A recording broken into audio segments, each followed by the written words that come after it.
I heard something strange about my son-in-law, didn't believe it, but decided to watch him. But now, standing alone in my kitchen at midnight, I remembered moments that hadn't felt right. The way his phone was always face down during dinner. How he excused himself for calls that couldn't wait. The business trips that seemed to multiply after the wedding. When did you first realize someone close to you wasn't who they seemed? What small detail gave them away? Hi viewers, kindly tell us where you're watching from and what time it is. Warm welcome to the family, enjoy the story. The phone rang at 11:47 p.m., and the voice that answered my hello would destroy my family forever. Have you ever received a call that made your blood run cold? When a stranger's warning shattered everything you believed about someone you trusted? Tonight, I'm sharing what happened when evil wore a wedding ring and called me mother. The voice belonged to a woman I'd never met. Her words cut through the quiet of my Dallas mansion like a blade through silk. Watch your son-in-law closely, she said. Especially on his business trips. He's not who you think he is. My heart hammered against my ribs. Daniel had been married to my daughter Sarah for 8 months. 8 months of Sunday dinners, family vacations, and watching him charm everyone who met him. The successful businessman who made Sarah laugh again after her divorce. The man who brought flowers to our weekly family gatherings and remembered my birthday. Who is this? I demanded, gripping the phone tighter. The line went dead. I stood in my marble foyer, grandfather clock chiming midnight, staring at the phone like it might bite me. Outside, sprinklers whispered across manicured lawns, but inside, something had shifted. The kind of quiet that comes before storms. Daniel was supposed to be in Austin on business. Sarah had mentioned it over lunch yesterday, how much she missed him during these trips. How he always brought her something special when he returned. My hands shook as I walked to the kitchen window. The house felt different now. Bigger. Emptier. Like secrets had carved out spaces I hadn't known existed. 23 years I'd built my fortune after my husband Robert died. 23 years of smart investments, careful planning, and protecting what he'd left us. I'd learned to trust my instincts in boardrooms full of men who underestimated me. But when it came to family, when it came to my daughter's happiness, had I been blind? The anonymous caller's voice echoed in my head. Not angry. Not jealous. Concerned. Warning me about something I should have seen myself. I thought about Daniel's smile. Perfect teeth, warm eyes, the kind of man who opened car doors and pulled out chairs. He'd courted Sarah properly, asked my blessing before proposing, included me in wedding planning decisions. Everything about him screamed husband material. But now, standing alone in my kitchen at midnight, I remembered moments that hadn't felt right. The way his phone was always face down during dinner. How he excused himself for calls that couldn't wait. The business trips that seemed to multiply after the wedding. Sarah worked night shifts at Houston General Hospital, 12-hour stretches that left her exhausted. She trusted Daniel completely, defended him when I'd made casual comments about his frequent travel. He's building something for our future, Mom, she'd said. I'm proud of him. The grandfather clock struck 1 a.m. My reflection stared back from the kitchen window, a 60-year-old woman who'd survived her husband's death, built an empire, and raised a daughter alone. I'd faced down corporate sharks and come out ahead every time. But this felt different. Personal. Dangerous. My phone buzzed with a text message. Daniel's name appeared on the screen, flight delayed. Won't be back until tomorrow evening. Kiss Sarah for me. I stared at that message for a long time.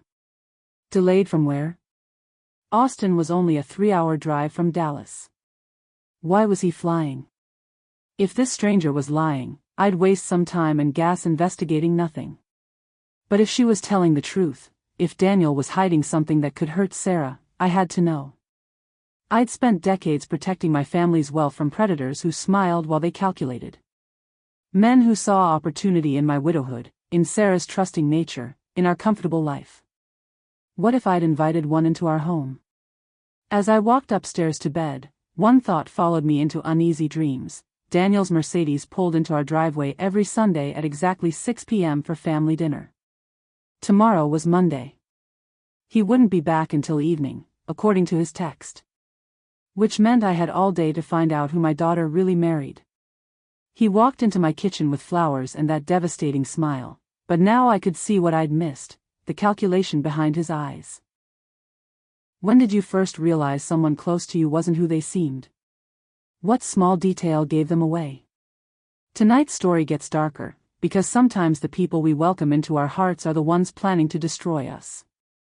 Daniel arrived home 3 hours early, just as I'd feared he would. I was drinking coffee at the kitchen island when his Mercedes crunched across our gravel driveway. My stomach dropped like I'd missed the last step on a staircase. The anonymous caller had been right about something already. Margaret. His voice boomed through the foyer, warm and familiar. Hope you don't mind me stopping by. I brought your favorite roses. He appeared in the kitchen doorway holding white roses, still wearing his expensive suit, looking every inch the successful businessman. But something was different now that I was paying attention. His smile didn't reach his eyes. It never had. You're home early, I said, accepting his kiss on the cheek. His cologne was strong, masking something underneath. Another woman's perfume, maybe. Meeting wrapped up sooner than expected. He set the roses on my counter, fingers drumming against the granite. Thought I'd surprise Sarah when she gets off shift. That's sweet. I watched him pace to the window, phone already in his hand. How was Austin? His pause lasted half a second too long. Hot. Traffic was murder getting to the airport. Airport. He'd said airport. I thought you were driving, I said casually, adding cream to my coffee. Another pause. Changed my mind last minute. Flew instead. Time is money, you know. But his text last night said flight delayed. If he'd driven to Austin and flown back, why would his return flight be delayed from a 3-hour drive away? Daniel moved through my kitchen like he owned it, opening cabinets, grabbing a glass for water. Making himself at home in ways that had once seemed charming but now felt invasive. His phone buzzed. He glanced at the screen, and his entire body language shifted. Shoulders tense. Jaw tight. He stepped onto my back patio to take the call. Through the window, I watched him pace our garden like a caged animal. His free hand gestured sharply as he spoke. Whatever conversation he was having, it wasn't about business. Not the kind he'd want his wife or mother-in-law to overhear. The morning sun caught the gold of his wedding ring as he gripped the phone. The same ring that had sealed my daughter's fate 8 months ago in a ceremony that cost me $40,000. Money I'd spent gladly, watching Sarah glow with happiness as she walked down the aisle toward her future. Daniel had cried during their vows. Real tears, or the best performance I'd ever seen. He finished his call and returned to the kitchen, smile back in place like a mask. Work never stops, he said with a laugh that sounded forced. Speaking of which, I have some exciting news. Remember that investment opportunity one mentioned? My blood chilled. Which one? The property development in Florida. The numbers are even better than we discussed. I think you should increase your investment. Strike while the iron is hot. There it was. The real reason for his visit. How much more? I asked. Another $2 million would really make a difference. I can have the paperwork ready by this afternoon. $2 million. Added to the $1 million I'd already committed based on his projections and Sarah's encouragement. $3 million total into an investment I'd never properly researched because I trusted my daughter's husband. That's a lot of money, Daniel. His hand landed on my shoulder, fingers squeezing gently. The touch I'd once seen as affectionate now felt possessive. Controlling. Margaret, you know I'd never recommend anything that wasn't solid gold. This is about securing Sarah's future. Our future as a family. The word family tasted different coming from his mouth now. Like a weapon disguised as comfort. Let me think about it, I said. His fingers tightened on my shoulder before he released me. Of course. But don't think too long. Opportunities like this don't wait. He left 20 minutes later, roses wilting on my counter, the scent of deception lingering in my kitchen like smoke. I waited until his Mercedes disappeared around the corner before I grabbed my purse and car keys. The anonymous caller had said to watch his business trips closely. If Daniel was lying about Austin, if he'd really been somewhere else, there would be evidence. Credit card statements don't lie, even when husbands do. The mail had arrived while he was visiting. Among the usual bills and advertisements was my credit card statement, the one I'd added Daniel to as an authorized user 6 months ago, another gesture of family trust that now seemed foolish. My hands trembled as I tore open the envelope. Charges from Atlanta restaurants on the days he claimed to be in Austin. Hotel bills from the Marriott downtown Atlanta. Gas station purchases along the interstate between Dallas and Georgia. Not Austin. Atlanta. The anonymous caller was right. Daniel had lied about where he'd been, which meant he was lying about everything else. I stared at those charges until the numbers blurred. Expensive dinners for two. Premium hotel suites. My son-in-law was living a double life, and I was paying for it. But the worst part wasn't the money. It was the realization that if he was lying to me about business trips, he was lying to Sarah about everything. My daughter was married to a stranger. I'd never followed anyone in my life, but maternal instinct turned me into a private detective with murder in my heart. Have you ever had to become someone you didn't recognize to protect your family? When desperation made you brave? Tonight, you'll learn what happens when a mother discovers her daughter married a predator. Thursday morning, Daniel announced another business trip. Austin again? I asked over coffee, watching his reaction carefully. Dallas actually. Big client meeting downtown. He kissed Sarah's forehead as she prepared for her hospital shift. Should be back by dinner. Another lie. He'd been in Dallas all week. Why would he need to travel across the city for a meeting? Sarah squeezed his hand. Be safe. Love you. Love you too, beautiful. I wanted to scream. My daughter's trust was being used as a weapon against her, and she had no idea. After Sarah left for work, I made a decision that would have terrified me a week ago. I was going to follow Daniel and find out what he was really doing on these mysterious business trips. My hands shook as I started my BMW, staying 3 cars behind his Mercedes as we left our neighborhood. Instead of heading toward downtown Dallas, he merged onto I-20 East. Toward Atlanta.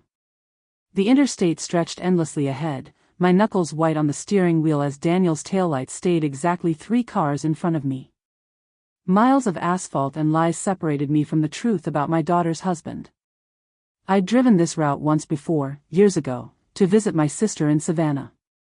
7 hours of highway that gave me too much time to think about what I might find at the end of this journey. Daniel maintained exactly 75 miles per hour, never speeding, never drawing attention. Like a man who'd made this drive many times before. Like this was routine. My phone rang twice during the drive. Sarah, checking if I wanted to have lunch when her shift ended. I let it go to voicemail. How could I explain that I was following her husband across state lines like some deranged stalker? But that's exactly what I'd become. A woman so desperate to protect her child that she'd abandoned every rule of normal behavior. We stopped for gas in Birmingham, Alabama. I watched Daniel from across the parking lot as he filled his tank, phone pressed to his ear, gesturing with his free hand. Whatever conversation he was having made him smile in a way I'd never seen before. Predatory. Satisfied. He looked like a man who'd found his prey. Back on the highway, I kept thinking about Sarah's wedding day. How radiant she'd looked walking down the aisle toward Daniel. How he'd cried during their vows, promising to love and cherish her forever. Had it all been an act? Had he targeted my daughter specifically, researching our family's wealth, learning our weaknesses, crafting the perfect approach? The thought made me sick. Atlanta's skyline appeared on the horizon like a promise of answers. Daniel exited toward downtown, navigating streets with the confidence of someone who knew exactly where he was going. He pulled into the parking garage of the Marriott Hotel, the same hotel that appeared on my credit card statement. I parked across the street and watched him disappear into the lobby, moving like he owned the place. This wasn't a business meeting. This was a homecoming. The hotel bar was dimly lit, amber lighting casting shadows across leather booths where secrets were traded like currency. I chose a corner table with a clear view of the room and ordered a glass of wine I didn't want. 20 minutes later, Daniel appeared. He wasn't alone. The woman with him was beautiful in an obvious way, red hair, expensive dress, jewelry that caught the light as she moved. She slid into the booth across from him like she belonged there, like they'd done this dance many times before. From my corner, I watched my daughter's husband lean close to this stranger, his hand covering hers on the table. The intimacy between them was unmistakable. This wasn't a casual affair or a one-time mistake. This was a relationship. But as I listened to fragments of their conversation, I realized adultery was the least of my problems. The old woman has more money than she knows what to do with, the redhead was saying, her laugh sharp as broken glass. And the daughter is so trusting, it's almost pathetic. The old woman. Me. The daughter. Sarah. They weren't just talking about any family. They were planning something involving mine. Daniel's response made my blood freeze. Margaret's already committed $3 million to the Florida project. Once we get her signature on the transfer papers, it's done. Transfer papers. Not investment documents. Transfer papers. They were planning to steal my money. My phone buzzed with a text from Sarah. How was lunch? Daniel should be home soon. Making his favorite dinner tonight. I stared at that message, my daughter's love and trust reduced to words on a screen while her husband plotted our destruction 20 feet away. The redhead pulled out her phone, scrolling through something that made Daniel smile. Marcus confirmed the accounts are ready. Cayman Islands, just like we discussed. Marcus. Another name. Another person involved in whatever scheme my son-in-law was running. What about the other families? Daniel asked. Other families. This wasn't just about us. We were part of something bigger. A pattern of predators who married into wealth and stole everything they could carry. The redhead's smile was cold enough to freeze alcohol. 3 down, 2 to go. You're our star performer, Danny boy. Danny boy. Even his name was a lie. I sat in that hotel bar listening to them plan my family's destruction, and something shifted inside me. The scared mother who'd followed her daughter's husband across state lines was gone. In her place sat a woman who'd built a fortune from nothing, who'd survived corporate sharks and government audits and every attempt to take what was mine. They thought I was just some old woman with more money than sense. They had no idea what they'd started. Daniel and the redhead left the bar separately, like professionals who'd done this before.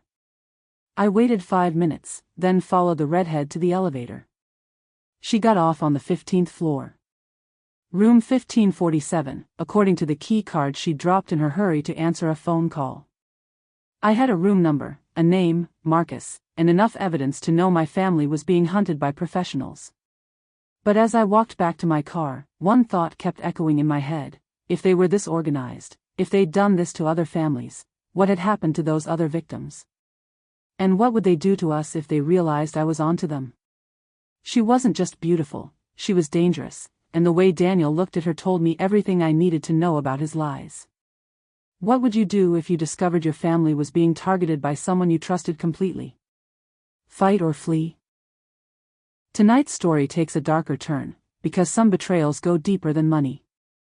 I couldn't sleep after returning from Atlanta, so I drove back the next morning. Call it madness. Call it maternal instinct. But I needed to know more about the redhead who'd called my daughter pathetic while planning to rob us blind. The hotel parking garage felt different in daylight, less mysterious, more businesslike. I parked where I could watch the entrance and waited. 3 hours later, she emerged. In daylight, she looked even more dangerous. Mid-30s, designer everything, the kind of woman who turned heads and knew it. But it was her eyes that caught my attention. Cold. Calculating. Like a shark's. She drove a black BMW with Georgia plates. I followed her through Atlanta traffic, my heart hammering as she led me deeper into the city's financial district. She parked outside a law office. Cromwell, Henderson and Associates. The kind of place that charged $1,000 just to return your phone call. I waited across the street as she disappeared inside, wondering what business a woman who plotted thefts needed with expensive lawyers. My phone rang. Sarah's name appeared on the screen. Mom, Daniel's acting strange. He keeps getting calls he won't answer in front of me, and yesterday I found papers in his briefcase that didn't make sense. My stomach clenched. What kind of papers? Investment documents with your signature, but the amounts were different from what you told me you'd invested. Higher amounts. Forged signatures. They were already stealing from me. Sarah, I need you to listen carefully. He's back. I have to go. But Mom, I think something's wrong. The line went dead. Panic hit me like ice water. If Daniel suspected Sarah was getting suspicious, if he thought she might warn me about the forged documents, what would he do? Other families, the redhead had said. 3 down, 2 to go. What happened to families who discovered the truth too late? The redhead emerged from the law office carrying a briefcase, her smile satisfied. Whatever she'd accomplished inside had made her happy. She walked 3 blocks to an upscale restaurant, the kind of place where privacy cost extra and conversations stayed private. I followed at a distance, my heart racing as she disappeared through the entrance. The restaurant was crowded enough that I could blend in, dark enough that corner tables offered concealment. I chose a spot with a clear view of the redhead's table and ordered coffee I didn't want. 10 minutes later, a man joined her. Silver-haired, expensive suit, the kind of presence that commanded attention without trying. He moved through the restaurant like he owned it, waiters stepping aside, other diners glancing up with recognition. When he sat across from the redhead, my blood turned to ice. Marcus Caldwell. My late husband's business partner. The man who'd held my hand at Robert's funeral and promised to help me navigate the financial complexities of widowhood. The man I'd trusted with my investment portfolio for 20 years. Victoria, he said, his voice carrying across the restaurant's quiet buzz. Tell me we're on schedule. Victoria. Finally, a name for the redhead who wanted to destroy my family. Ahead of schedule, she replied, sliding the briefcase across the table. Daniel's outdoing himself. The Hartwell woman has already transferred $3 million, and she doesn't suspect anything. The Hartwell woman. Me. Marcus opened the briefcase, examining contents I couldn't see from my table. His smile was everything I remembered from my husband's funeral, warm, trustworthy, completely false. What about the daughter? Getting suspicious, according to Daniel. But he can handle her. Handle her. My daughter. Like Sarah was a problem to be solved instead of a person to be protected. The same way you handled her father? Victoria's laugh was sharp as broken glass. Robert Hartwell's accident was perfectly executed. No one suspected anything. Not even his devoted wife. The restaurant spun around me like I was falling through space. Robert's accident. My husband's death 3 years ago hadn't been an accident. They'd killed him. The car crash on a rainy night, the investigation that found no fault, the insurance payout that secured my financial independence, all of it had been planned. Executed. Like a business transaction. Marcus had attended the funeral, helped me understand Robert's complex business affairs, guided me through the legal processes of inheritance. He'd been so helpful, so patient with my grief. He'd murdered my husband and comforted me at the funeral. The life insurance payout was substantial, Marcus continued, his voice casual as discussing weather. But the real prize was gaining access to Margaret's trust. 20 years of careful management, building her confidence, positioning myself as the family's financial guardian. 20 years. They'd been planning this for 20 years. Every investment decision, every piece of financial advice, every moment of trust had been leading to this. Marcus hadn't just managed my money, he'd been managing me. Daniel's integration into the family was perfect, Victoria said. Marrying the daughter gives him legal access to everything. When Margaret dies, Sarah inherits, and Daniel inherits from Sarah. When Margaret dies. Not if. When. They weren't just planning to steal my money. They were planning to kill me. And Sarah. Sweet, trusting Sarah who defended her husband and worried about his strange behavior. My daughter was married to a man who planned to murder us both. I gripped my coffee cup so hard I thought it might shatter, fighting the urge to stand up and scream accusations across the restaurant. But I needed more information. Evidence. Proof that would hold up in court. What about the other targets? Marcus asked. Victoria pulled out her phone, scrolling through what looked like a contact list. The widow in Miami is almost ready. Her son-in-law has been very persuasive. And the family in Denver just increased their investment by $2 million. A network. This wasn't just about my family. They were running identical schemes across multiple states, using charm and marriage to gain access to wealthy families, then systematically draining their assets before eliminating witnesses. Professional killers disguised as financial advisors and loving husbands. Timeline for the Hartwell completion? Marcus asked. 2 weeks. Daniel thinks he can get Margaret to sign the final transfer papers next Friday. After that. Victoria's shrug was eloquent. After that, they'd kill me. And Sarah would be next.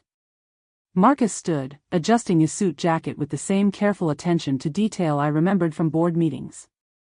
Excellent work, Victoria. Give Daniel my regards. He kissed her cheek, not the greeting of business partners, but the intimacy of lovers. Marcus and Victoria weren't just partners in crime. They were partners in bed. How long had they been together? How many families had they destroyed while building their relationship on murder and theft? Marcus left first, walking through the restaurant with the confidence of a man who'd never faced consequences for his actions. Victoria followed 5 minutes later, leaving me alone with the worst knowledge of my life. My husband was murdered by his best friend and business partner. My daughter was married to a killer. I had 2 weeks to save us both. As I walked back to my car on shaking legs, one thought echoed in my mind: they'd made one crucial mistake. They thought I was just another victim. They had no idea who they were hunting. 23 years of building my fortune, and my daughter's husband planned to steal it all with a smile and a signature. Have you ever felt the ground disappear beneath your feet when you realized how badly you'd been betrayed? How did you find the strength to fight back? Tonight, you'll discover what happens when a mother realizes her family is being hunted by professional killers. I drove straight back to Dallas, my mind racing faster than my BMW on the interstate. 2 weeks. They'd given me 2 weeks before they planned to kill me. But knowledge is power, and I had something they didn't know I possessed: 23 years of experience dealing with predators who underestimated women like me. My first stop was a storage unit I'd rented years ago, filled with boxes of Robert's business documents I'd never had the heart to throw away. If Marcus had been planning this for 20 years, there would be evidence in those files. The storage unit smelled like dust and memories. Boxes labeled RH, Business Files 1998 to 2021, lined the walls like tombstones marking the death of my trust. I started with 2021, the year Robert died. 3 hours later, I found what I was looking for. Insurance policy changes, signed in Robert's handwriting but witnessed by Marcus Caldwell. Investment transfers, approved by Robert but benefiting Marcus's private accounts. Property deeds with signatures that looked right but felt wrong. Marcus had been stealing from us for years, small amounts at first, then larger transfers as Robert's illness progressed. My husband had been sick for 6 months before his death, often confused, sometimes forgetting conversations we'd had the day before. Perfect cover for financial manipulation by a trusted friend. But it was the medical records that broke my heart. Robert's doctor had recommended aggressive treatment for his condition. Experimental therapy that might have given us more time together. Treatment that was mysteriously cancelled, the authorization withdrawn by someone with medical power of attorney. Marcus had been granted that power during Robert's illness, supposedly to help manage his care when I was too overwhelmed to handle the details. Instead, he'd used it to let my husband die. Not murder by violence, but murder by neglect. By ensuring Robert never received the treatment that might have saved him. I sat on the storage unit floor surrounded by evidence of 20 years of betrayal, and something hardened inside me like steel cooling in water. They'd killed my husband slowly, stealing from him while he was dying, comforting me at his funeral while planning my own death. Now they thought Daniel could marry Sarah, gain access to everything Robert had built, and finish what Marcus had started. They were wrong. My phone buzzed with a text from Sarah. "Daniel's working late again. Third time this week. Something feels off, Mom." I stared at that message, my daughter's intuition finally awakening to the danger sleeping beside her every night. "Trust your instincts," I texted back. "Come stay with me tonight. We need to talk. Is everything okay? Just come. Now." An hour later, Sarah arrived at my house looking worried and confused. My beautiful daughter inherited Robert's kind eyes and trusting nature. Qualities that made her a wonderful nurse and a perfect target for predators like Daniel. "Mom, what's going on? You look like you've seen a ghost." "I have," I said, leading her to the kitchen where I'd spread out the evidence. "Several ghosts." I told her everything. The anonymous phone call, following Daniel to Atlanta, discovering Victoria and Marcus's plot, the forged signatures, the planned murders. Sarah's face went white as paper. "That's impossible," she whispered. "Daniel loves me. He wouldn't hurt anyone." "Daniel isn't his real name," I said gently. "According to the documents I found, he's David Chen from Phoenix. He's been married 3 times before, always to wealthy women. 2 of them died in accidents within 2 years of marriage." The color drained from Sarah's lips. No, you're wrong. "Sarah, honey, I know this is hard to accept. I'm pregnant." The words hit me like a physical blow. "What?" "I found out yesterday. I was going to surprise Daniel tonight." Tears rolled down her cheeks. "I'm 8 weeks pregnant with his child. My daughter was carrying the child of a man who planned to murder us both." The room spun around me as the full scope of their plan became clear.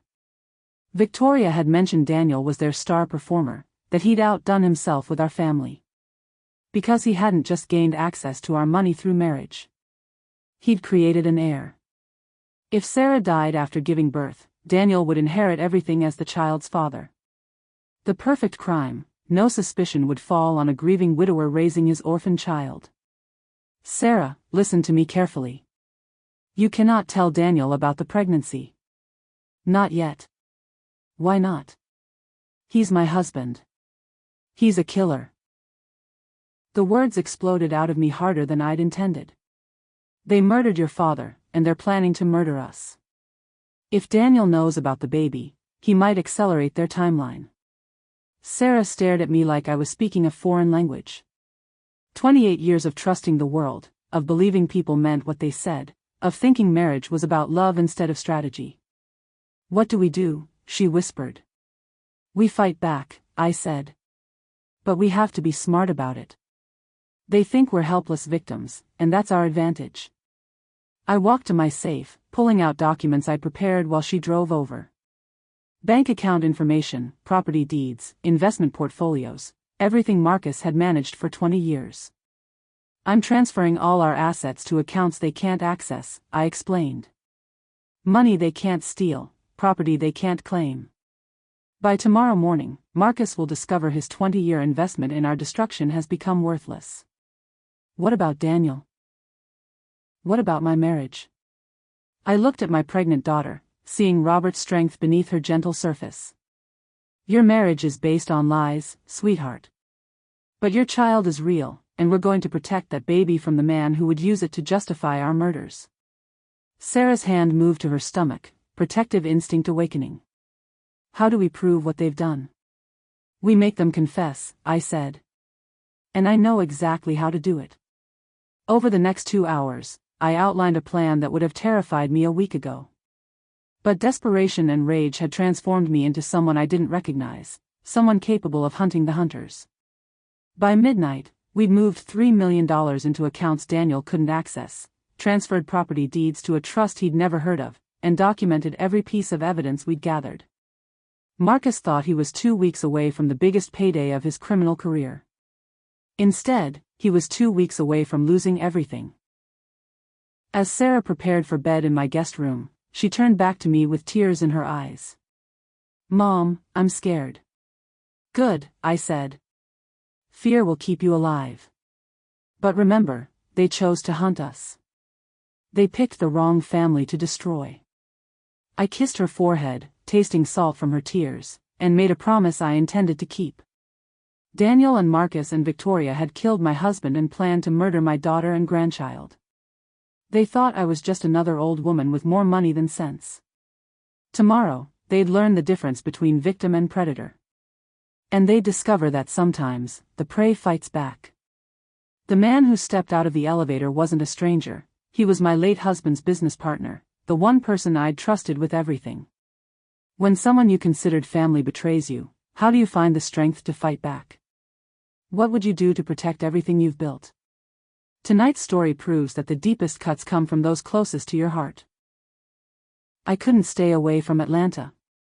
2 days after Sarah moved into my guest room, I drove back to that hotel, driven by a need to understand the full scope of what we were facing. Knowledge meant survival, and I needed every advantage I could get. The Marriott lobby buzzed with business travelers and tourists, everyone focused on their own lives, unaware that predators moved among them like sharks in expensive suits. I positioned myself in the coffee shop with a clear view of the elevators, nursing a latte I didn't want while watching for familiar faces. At 3 p.m., the elevator doors opened, and my world collapsed. Marcus Caldwell stepped out, silver hair perfectly styled, wearing the same confident smile I remembered from 20 years of board meetings. The man who'd guided my investments, attended my dinner parties, held my hand at Robert's funeral. The man who'd murdered my husband and planned to kill me. But seeing him in person, watching him move through that lobby like he owned the world, brought back memories I'd buried under grief and gratitude. The night Robert died, Marcus had been at our house for dinner. He'd insisted on driving Robert home from the restaurant when my husband complained of feeling dizzy. Just precautionary, he'd said with that warm smile. Margaret has enough to worry about. Robert never made it home. The accident happened on a dark stretch of highway, no witnesses, no other cars involved. Marcus arrived at the hospital before the ambulance, tears streaming down his face, gripping my shoulders as he delivered the news. He was talking about you when it happened, Marcus had whispered. Said to tell you he loved you more than life itself. I'd believed him. Grieved with him. Trusted him to help me navigate the financial complexities of widowhood while I was too broken to think clearly. Now I understood. Marcus hadn't been first on the scene by coincidence. He'd been there because he'd caused the accident. My hands shook as I watched him stride across the lobby toward the bar where I'd seen him with Victoria 2 days ago.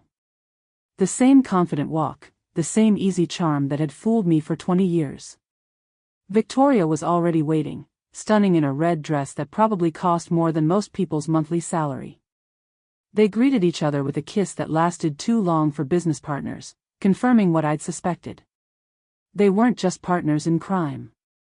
They were lovers. I moved closer, phone ready to record their conversation, heart hammering as I caught fragments of their planning. Daniel's getting nervous, Victoria was saying. The wife is asking too many questions. Sarah's always been observant, Marcus replied. Takes after her mother that way. But Daniel can handle one suspicious nurse. Handle. That word again, like my daughter, was a problem to be eliminated instead of a person deserving protection. What if she warns Margaret? Marcus's laugh was cold as winter wind. Margaret Hartwell is a brilliant businesswoman, but she's been trusting the wrong man for 20 years. Even if Sarah suspects something, Margaret won't believe her precious financial advisor could betray the family. Wrong. So completely wrong it almost made me smile. Marcus had built his confidence on an outdated image of me, the grieving widow who needed guidance, the older woman overwhelmed by complex financial decisions. He had no idea I'd spent the last 3 years learning every detail of our investments, understanding every contract he'd convinced me to sign. The timeline hasn't changed? Victoria asked. Friday morning, Margaret signs the final transfer papers. By Friday night, she suffers a tragic accident. Heart attack, probably. Stress of losing her husband, worry about her daughter's marriage troubles. My death, planned like a business meeting. What about Sarah? Postpartum depression, Marcus said casually. New mothers sometimes harm themselves and their babies. Very sad, but not uncommon. They knew about the pregnancy. Ice water flooded my veins as I realized Daniel had already told them about Sarah's condition. My daughter's trust in her husband had given them the perfect cover for double murder. The baby inherits everything, Victoria continued. And Daniel, as grieving father and widower, controls the trust until the child reaches 18. 18 years of access to Robert's fortune while they raise my grandchild to be their next victim. Brilliant plan, Marcus said. Though I'll miss Margaret. She was always my favorite client. So trusting, so grateful for my guidance. He spoke about me like I was already dead, with the fond nostalgia of someone remembering a pet that had outlived its usefulness. My phone buzzed with a text from Sarah. Daniel's bringing papers for you to sign tomorrow. Says it's urgent business that can't wait. Tomorrow. Not Friday. They'd moved up their timeline. Which meant they suspected something, or Daniel was panicking about Sarah's questions. I typed back quickly, don't let him know you told me. Act normal. I'm handling this. But as I watched Marcus and Victoria celebrate their upcoming payday with expensive champagne, I wondered if I was already too late. One concern, Victoria said, leaning closer to Marcus. What if Margaret doesn't sign? What if she's more suspicious than we think? Marcus's smile was everything I remembered from family gatherings and board meetings, warm, reassuring, completely false. Then we moved to Plan B, he said. Accidents can happen anytime, Victoria. And grief makes people sign documents they wouldn't normally consider. Plan B, kill me first, forge my signature later. They'd done this before. Other families, other widows who'd trusted the wrong man with their financial futures. How many victims had there been over the years? How many women like me had died believing their advisors cared about their well-being? I stood up from my table, legs shaking with rage and determination, phone clutched in my hand with recorded evidence of their conspiracy. Marcus glanced up as I passed their table, his eyes sliding over me without recognition. 20 years of managing my investments, attending my dinner parties, pretending to care about my family, and he didn't even recognize me outside the context of his deception. That dismissal was the biggest mistake he'd ever made. As I walked toward the elevator, I heard Victoria laugh at something Marcus said, the sound sharp as breaking glass. They thought they were untouchable, protected by 20 years of successful crimes and careful planning. They thought I was just another victim waiting to be harvested. Tomorrow, they'd learn the difference between predator and prey. And they'd discover that sometimes, the hunted become the hunters. My phone rang as I reached my car. Sarah's name appeared on the screen, and I could hear tears in her voice before she spoke. Mom, I found something in Daniel's briefcase. Insurance policies on both of us, taken out 6 months ago. Policies worth millions. 6 months ago. Before I'd even known Daniel existed, he'd been planning our deaths. Sarah, listen carefully. Pack a bag and meet me at the Westin downtown. Don't tell Daniel where you're going. Don't leave a note. Just disappear. What's happening? War, I said. And we're going to win. I had 24 hours before they transferred my life savings to offshore accounts, and my daughter still believed her husband was faithful. Have you ever raced against time to save someone who wouldn't listen to your warnings? How do you protect those who won't protect themselves? Tonight, you'll discover what happens when a mother's love becomes a weapon. The hotel room felt like a war room by midnight. Documents covered every surface: bank statements, insurance policies, phone records, photographs I'd taken during my trips to Atlanta. Evidence of a 20-year conspiracy that would send Marcus, Victoria, and Daniel to prison for the rest of their lives. If I could keep Sarah and myself alive long enough to present it. Sarah sat on the bed, staring at her phone like it might explode. Daniel had called 17 times since she disappeared from their apartment, each voicemail more frantic than the last. "He sounds genuinely worried," she said, voice thick with confusion and hormones. "Maybe we're wrong about him." "Play the last message again," I said gently. Daniel's voice filled the room, smooth and concerned. "Baby, where are you? Your mom's been acting strange lately, asking weird questions about my business trips. I'm worried she might be having some kind of breakdown. Memory problems run in families, you know. Maybe it's time to consider getting her professional help." Sarah's face crumpled as she heard her husband casually suggest I was losing my mind, setting up the perfect excuse for why my accusations against him shouldn't be believed. "He's already building his defense," I said. "If you hadn't disappeared tonight, he'd probably be convincing you to have me committed by morning." "I can't believe this is real." Sarah's hand moved to her stomach, protecting the life growing there. "I'm having his baby, Mom. How can someone fake love that completely?" I sat beside her on the bed, remembering my own shock at discovering Robert's death wasn't accidental. "Psychopaths don't feel love the way we do, sweetheart. They feel hunger. Daniel saw you as a meal, not a wife." My phone buzzed with a text from Marcus. "Margaret, Daniel mentioned you've seemed distressed lately. Perhaps we should move up our meeting to discuss your investments. I'm concerned about some of the decisions you've been making." They were closing in, using my supposed mental instability to justify taking control of my finances immediately instead of waiting until tomorrow. "We need help," I said, scrolling through my contacts. "Professional help." I called Agent Jennifer Rodriguez, an FBI investigator I'd met during a securities fraud case involving one of my competitors 3 years ago. We'd stayed in touch, and she owed me a favor for information I'd provided about money laundering operations. "Margaret? It's past midnight. This better be important. Jennifer, I need to report multiple murders and a conspiracy to commit financial fraud spanning 20 years. Silence. "Then, are you safe right now?" "For the moment.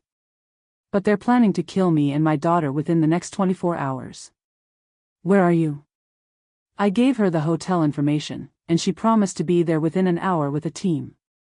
Federal crimes crossed state lines, putting this squarely in FBI jurisdiction. While we waited, I walked Sarah through everything I'd discovered, showing her documents that proved Daniel's real identity, his previous marriages, the suspicious deaths of his former wives.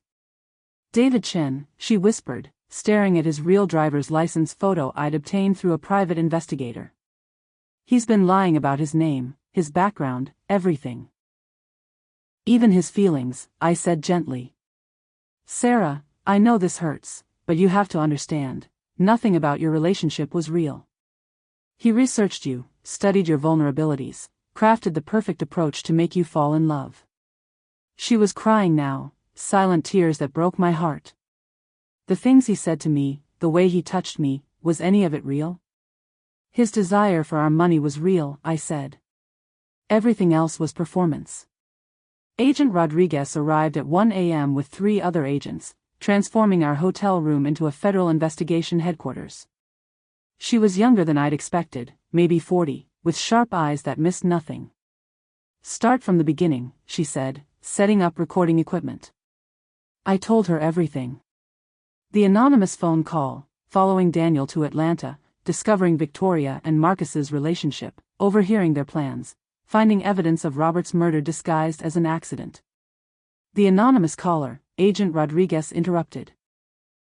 "Any idea who that was?" I think it was one of their previous victims, I said. Someone who escaped or survived long enough to warn others. Agent Rodriguez studied the documents I'd gathered, her expression growing grimmer with each page. This is sophisticated. Professional-level fraud and murder conspiracy. How many families do you think they've targeted? Victoria mentioned 3 down, 2 to go. We're one of the 2 remaining. We need to catch them in the act, she said. Get recorded confessions, evidence of the conspiracy in progress.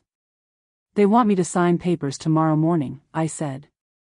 Transfer documents that will give them access to my accounts. Perfect. We'll wire you, set up surveillance, and catch them attempting to defraud you. Sarah grabbed my arm. Mom, that's dangerous. What if something goes wrong? Agent Rodriguez leaned forward. Mrs. Hartwell, your mother's right about the timeline. If we don't act now, while we have the element of surprise, you could both be dead by tomorrow night. This is our best chance to stop them. My phone rang. Daniel's name appeared on the screen. Answer it, Agent Rodriguez instructed, signaling for silence from her team. Act normal, but don't commit to anything specific. Hello, Daniel. Margaret, thank God. Sarah's missing, and I'm worried sick. Her car's not at the hospital, she's not answering her phone. Have you seen her? His voice was perfect, concerned husband, loving son-in-law, family man desperate for news about his missing wife. If I hadn't known the truth, I would have been rushing to comfort him. She's fine, I said carefully. She needed some space to think. Think about what? Margaret, you're scaring me. Has Sarah said something to upset you? Nothing specific. Just mother-daughter stuff. Oh. Relief flooded his voice. Well, as long as she's safe. Listen, about those investment papers I mentioned. Would it be possible to meet this morning instead of tomorrow? I've got some urgent matters that need attention. Urgent matters. Like murdering me before I could expose him. Of course, I said. My office at 10? Perfect. Margaret, I want you to know how much I appreciate everything you've done for Sarah and me. You've been like a real mother to me. Like a real mother. The irony was suffocating. See you tomorrow morning, Daniel. I hung up, hands shaking with rage and adrenaline.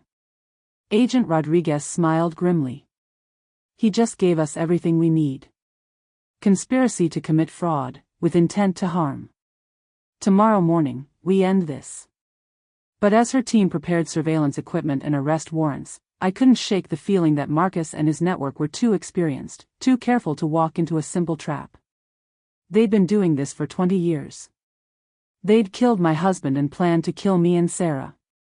What if they realized I was onto them before tomorrow morning? What if they decided to move up their timeline again? My phone buzzed with a text from an unknown number. Stop digging or Sarah dies tonight. The anonymous caller was back. But this time, she wasn't warning me. She was threatening me. I walked into that boardroom carrying evidence of his crimes, and he still had the audacity to kiss my cheek and call me mother. What's more satisfying, watching a liar's face when caught, or knowing you held your composure while their world collapsed? Tonight, you'll witness the moment predator and prey switch roles. The FBI surveillance van was parked 3 blocks from my office building, hidden among the construction vehicles that lined downtown Dallas streets like camouflage. Agent Rodriguez adjusted the wire taped to my chest, her fingers steady despite the early morning tension that filled the van like electricity before a storm. Remember, she said, we need him to confess on tape. Get him talking about the investments, the transfers, anything that proves fraudulent intent. What about Marcus and Victoria?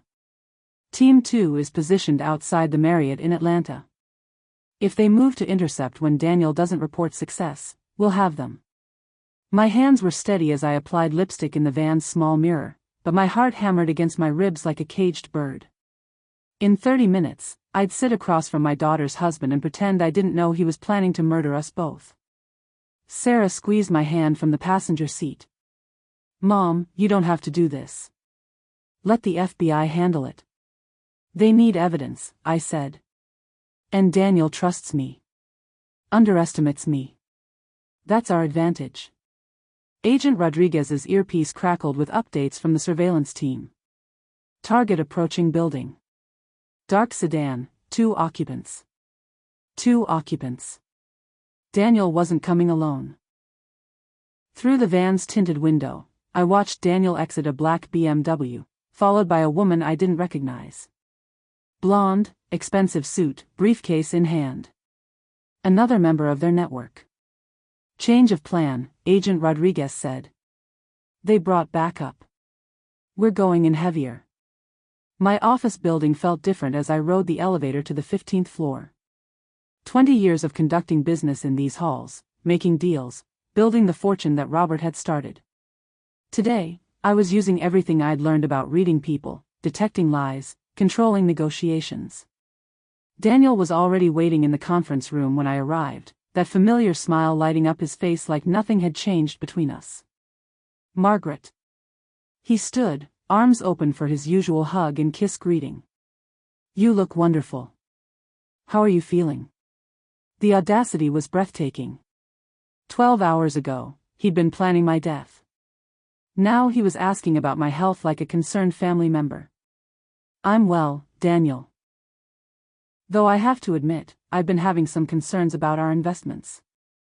His smile flickered, just for a moment, before snapping back into place. Of course.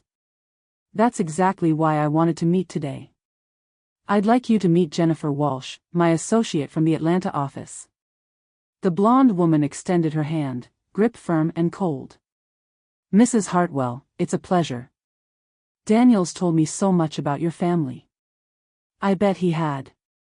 Our net worth, probably. Our trust funds and property holdings. Everything they plan to steal. Please, sit, I said, taking my place at the head of the conference table. Power position, Robert had always said. Control the room by controlling the seating. Daniel spread documents across the polished wood surface, the same mahogany table where I'd signed legitimate contracts for 20 years. Now it was being used to facilitate my own financial murder. These are the transfer authorizations we discussed, he said, sliding papers toward me. Just a few signatures, and we can optimize your portfolio for maximum returns. I studied the documents, recognizing my forged signature on several pages, account numbers for banks I'd never heard of in countries I'd never visited. This seems like a substantial transfer, I said carefully. $15 million to offshore accounts? Diversification, Jennifer Walsh said smoothly. International markets offer opportunities that domestic investments simply can't match. Lies delivered with the confidence of professional criminals. And these insurance policies? I pointed to documents I hadn't expected to see. Life insurance on Sarah and myself, with you listed as beneficiary, Daniel?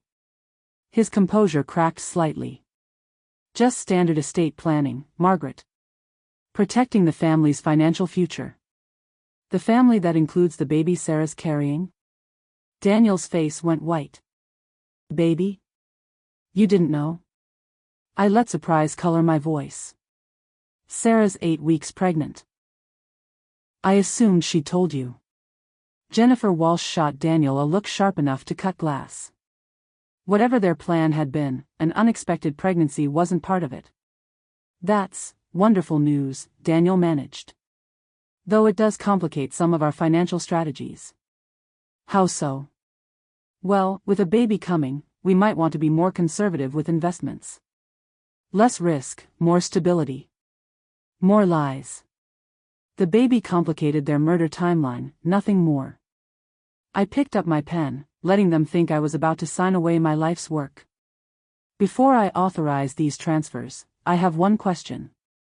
Of course, Daniel said, relief flooding his voice. How long have you been planning to kill me? The silence that followed was deafening. Daniel's mask finally slipped completely, revealing the cold calculation beneath his charming exterior. I'm sorry, what did you say? I said, how long have you been planning to murder me and Sarah? Was it always part of the plan, or did you decide to kill us after you married into the family? Jennifer Walsh reached for her briefcase, hand moving toward what I suspected was a weapon. I wouldn't, I said calmly. This room is under FBI surveillance. There are agents in the hallway, in the building across the street, and probably in the elevator right now. Daniel lunged across the table, grabbing for my throat, all pretense abandoned. The conference room door burst open as Agent Rodriguez and 3 other agents stormed in, weapons drawn. FBI. Hands where we can see them. Daniel froze, hands inches from my neck, his face twisted with rage and desperation. You don't understand what you've done, he snarled. Marcus won't let this slide. There are others. Others who are being arrested right now, Agent Rodriguez said, handcuffs clicking around Daniel's wrists. Atlanta team picked up your friends at the hotel 20 minutes ago. Jennifer Walsh's surrender was more professional. Hands up, no resistance, the calm acceptance of someone who'd been caught before and knew the drill. As they led Daniel away, he turned back to me with pure hatred in his eyes. This isn't over, Margaret. You have no idea how many of us there are. We've been doing this for decades. You think 3 arrests will stop the network? The network. Dozens of people, hundreds of victims, a criminal enterprise that spanned decades and multiple states. But right now, with federal agents securing evidence and reading rights to the man who'd planned to murder my family, I felt something I hadn't experienced since Robert's death. Justice. Agent Rodriguez placed a protective hand on my shoulder. Mrs. Hartwell, you did an incredible job. The recordings we got today will put them away for life. What about the others? The network Daniel mentioned? That's phase 2 of our investigation. But thanks to you, we've got leads on at least 12 other cases across 6 states. 12 families. Dozens of victims. A conspiracy that had operated in shadows for 20 years, finally dragged into the light by a mother's determination to protect her daughter. As I walked out of that conference room, phone buzzing with Sarah's relieved texts, I realized something had changed inside me. I wasn't just a victim who'd fought back. I was a survivor who'd declared war on monsters. And the war was just beginning. They thought cornering me would make me surrender. Instead, it unleashed something they never expected, a mother with nothing left to lose. When pushed into a corner, do you fight or flight? What's the most dangerous thing about underestimating a protective parent? Tonight, you'll discover why some prey becomes predator. Daniel's arrest should have been the end of the story. Instead, it was the beginning of a nightmare I never saw coming. The threat started that same evening, while Sarah and I were celebrating with room service champagne and the knowledge that her husband would spend the rest of his life in federal prison. My phone buzzed with a text from an unknown number. You cost us $20 million, Margaret. We don't forgive debts like that. Then another, pretty daughter. Shame if something happened to her and the baby. And another, we know where you live. We know where she works. We know your routines. Agent Rodriguez assigned protective detail within an hour, but federal resources were limited, and she was honest about our situation. Daniel, Marcus, and Victoria were middle management, she explained, pacing our hotel suite while agents positioned themselves at windows and doors. The organization they worked for is much larger than we initially realized. How much larger? Interstate Criminal Enterprise. We're talking hundreds of members, probably thousands of victims over the past 30 years. What you uncovered was just one cell of a massive operation. Sarah went pale. So arresting Daniel accomplished nothing? It accomplished everything, Agent Rodriguez corrected. But it also painted targets on your backs. They've never had 3 members of a single cell arrested simultaneously. You've disrupted their entire Southeast operation. My phone rang. Marcus Caldwell's name appeared on the screen. Agent Rodriguez nodded for me to answer, signaling her team to trace the call. Hello, Marcus. Margaret. His voice was cold, stripped of 20 years of false warmth. You've been a very foolish woman. I've been a very thorough woman. How's federal prison treating you so far? His laugh was bitter. I'm out on bond, my dear. Excellent lawyers, you understand. And I have a message from my associates. I'm listening. Return the money you've moved to secure accounts. All of it. Drop the charges against Daniel and Victoria. Disappear quietly, and we'll consider your debt paid. And if I don't? Then we'll demonstrate why our organization has operated successfully for 3 decades. We don't just kill targets, Margaret. We destroy everything they care about. Family members, friends, anyone who helped them. A very thorough scorched earth policy. The line went dead. Agent Rodriguez looked grim as she finished tracing the call. Burner phone, probably already discarded. But the threat was clear enough. How do we fight an organization this large? I asked. We go after their money, she said. Criminal enterprises this size require massive financial infrastructure. Bank accounts, money laundering operations, investments in legitimate businesses. Cut off their funding, and the whole operation collapses. Over the next 3 days, I learned more about organized crime than I'd ever wanted to know. The network Daniel had belonged to wasn't just marriage fraud and murder. They operated insurance scams, investment fraud, identity theft, human trafficking, and dozens of other criminal enterprises across 40 states. Conservative estimates suggested they'd stolen over $200 million and killed at least 50 people over 3 decades. And I'd just declared war on all of them. The first attempt on my life came Tuesday morning. I was leaving the federal building after giving testimony to a grand jury when the parking garage elevator malfunctioned. Instead of stopping at my floor, it plummeted toward the basement with failed brakes and cut cables. I survived because Agent Rodriguez had insisted on inspecting the elevator car before I used it. Her team found the sabotage during routine security checks. Professional job, she said, showing me photographs of the cut brake lines. They've got people inside the building. Federal employees who are either compromised or part of their network. The paranoia was suffocating. Every face could belong to an enemy. Every stranger might be carrying a weapon. Every elevator, every car, every meal could be the method of my assassination. But instead of making me want to hide, the constant threat did something unexpected. It made me angry. These people had killed my husband. Planned to murder my pregnant daughter.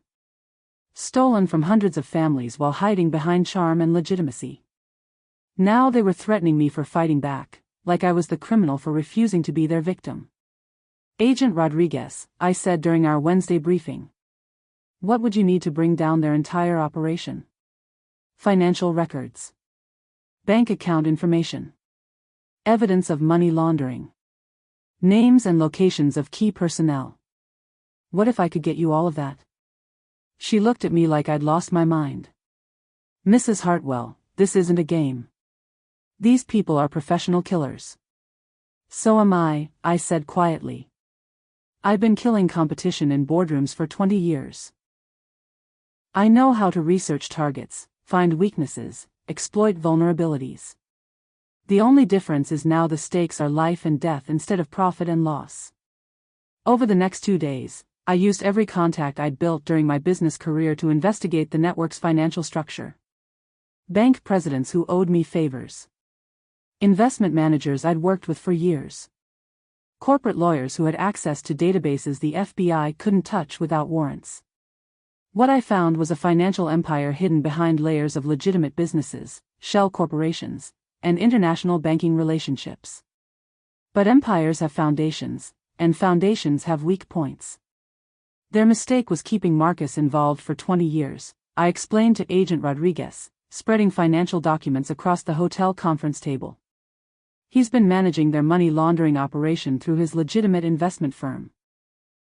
Every crime they've committed, every dollar they've stolen, has been filtered through accounts he controls. And Marcus is old school.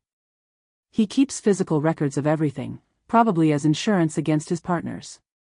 If we can access his office, his home, his private files, we can map their entire operation. Agent Rodriguez studied the building layouts I'd obtained, the security schedules, the personnel information. This would require a federal warrant based on probable cause. Or it would require someone with legitimate access to Marcus's files, I said. Someone he's trusted for 20 years. Someone whose signature is on file with his security company. You want to break into his office? I want to walk into his office using access privileges I've had for 2 decades as his biggest client. Perfectly legal, perfectly documented, perfectly recorded by security cameras for evidence purposes. The plan was insane and brilliant and terrifying all at once. But as I looked at Sarah, 8 weeks pregnant and living under constant threat from criminals who saw murder as a business expense, I knew I had no choice. They'd turned me into a hunter by threatening my family. Now I was going to show them the difference between predator and prey. Friday night, I walked into Marcus Caldwell's office building carrying bolt cutters, a portable scanner, and 20 years of rage. By morning, I'd have either destroyed their entire operation or gotten myself killed trying. But my daughter and grandchild would be free. And sometimes, that's all a mother can ask for. My husband didn't die in an accident, he was murdered, and I was about to prove it. Would you want to know if someone close to you died under suspicious circumstances? Is truth worth reopening old wounds? Tonight, you'll discover what happens when 20 years of lies finally meet the light. Marcus's office building stood 40 stories above downtown Dallas, glass and steel reaching toward stars that couldn't penetrate the smog of secrets rising from the streets below. At 2 a.m., the lobby was empty except for a bored security guard who barely glanced at my identification as I signed the after-hours access log. 20 years of legitimate business meetings had made me invisible in this building, another wealthy client whose presence was expected and unremarkable. The elevator climbed silently to the 35th floor, each ascending number marking my progression from victim to avenger. Agent Rodriguez spoke through my earpiece, her voice steady despite the illegal nature of what I was about to do. Remember, we need photographic evidence of everything you find. Bank records, client lists, correspondence. Anything that proves the scope of their operation. Understood. Marcus's office suite was exactly as I remembered from decades of meetings. Mahogany furniture, Persian rugs, oil paintings that probably cost more than most people's homes. The trappings of success built on the bones of murdered victims. But tonight, I wasn't here as a client seeking investment advice. I was here as an investigator seeking justice. Marcus's private office was behind a door marked M. Caldwell, Managing Partner, secured by an electronic lock that required a keycard and fingerprint scanner. Both of which I had legitimate access to as his primary client. The lock disengaged with a soft click that sounded like a gunshot in the midnight silence. His desk was immaculate, leather surface reflecting city lights from floor-to-ceiling windows. But it was the wall safe behind his degrees and awards that held my attention. Every criminal keeps insurance. Evidence that protects them if their partners decide to eliminate competition. For a man like Marcus, who'd been orchestrating murders and financial fraud for 30 years, that insurance would be comprehensive. The safe combination was Robert's birthday. Even in death, my husband was giving me the tools to destroy his killer. Inside, I found 20 years of my family's destruction, carefully documented and preserved. Photographs of Robert's car after the accident, taken from angles the police report never mentioned. Insurance claim forms with Robert's forged signature, filed weeks before his death. Medical records showing the cancer treatments that had been mysteriously cancelled, condemning my husband to a slower death than the car crash provided. But it was the audio recordings that made my hands shake with rage. Marcus's voice, captured on dozens of cassette tapes, planning murders and discussing victims like business transactions. The Hartwell contract is perfect, his recorded voice said from a tape dated 3 years ago. Robert's illness gives us natural cover for financial irregularities. When he dies, Margaret will be too grief-stricken to question investment decisions. Easy target, substantial payout. Another voice responded, Victoria, though I hadn't met her yet. What about the daughter? Sarah's a nurse, focused on helping people instead of watching money. If she becomes suspicious later, Daniel can handle the problem. Young widows remarry quickly, especially with proper encouragement. They'd been planning Sarah's recruitment before Robert was even dead. I photographed every document, recorded every tape, copied every file that detailed their network structure. Bank accounts in 12 countries. Lists of compromised federal employees. Names and addresses of other families currently being targeted. 3 families in California, currently in the courtship phase, where charming men were wooing wealthy widows.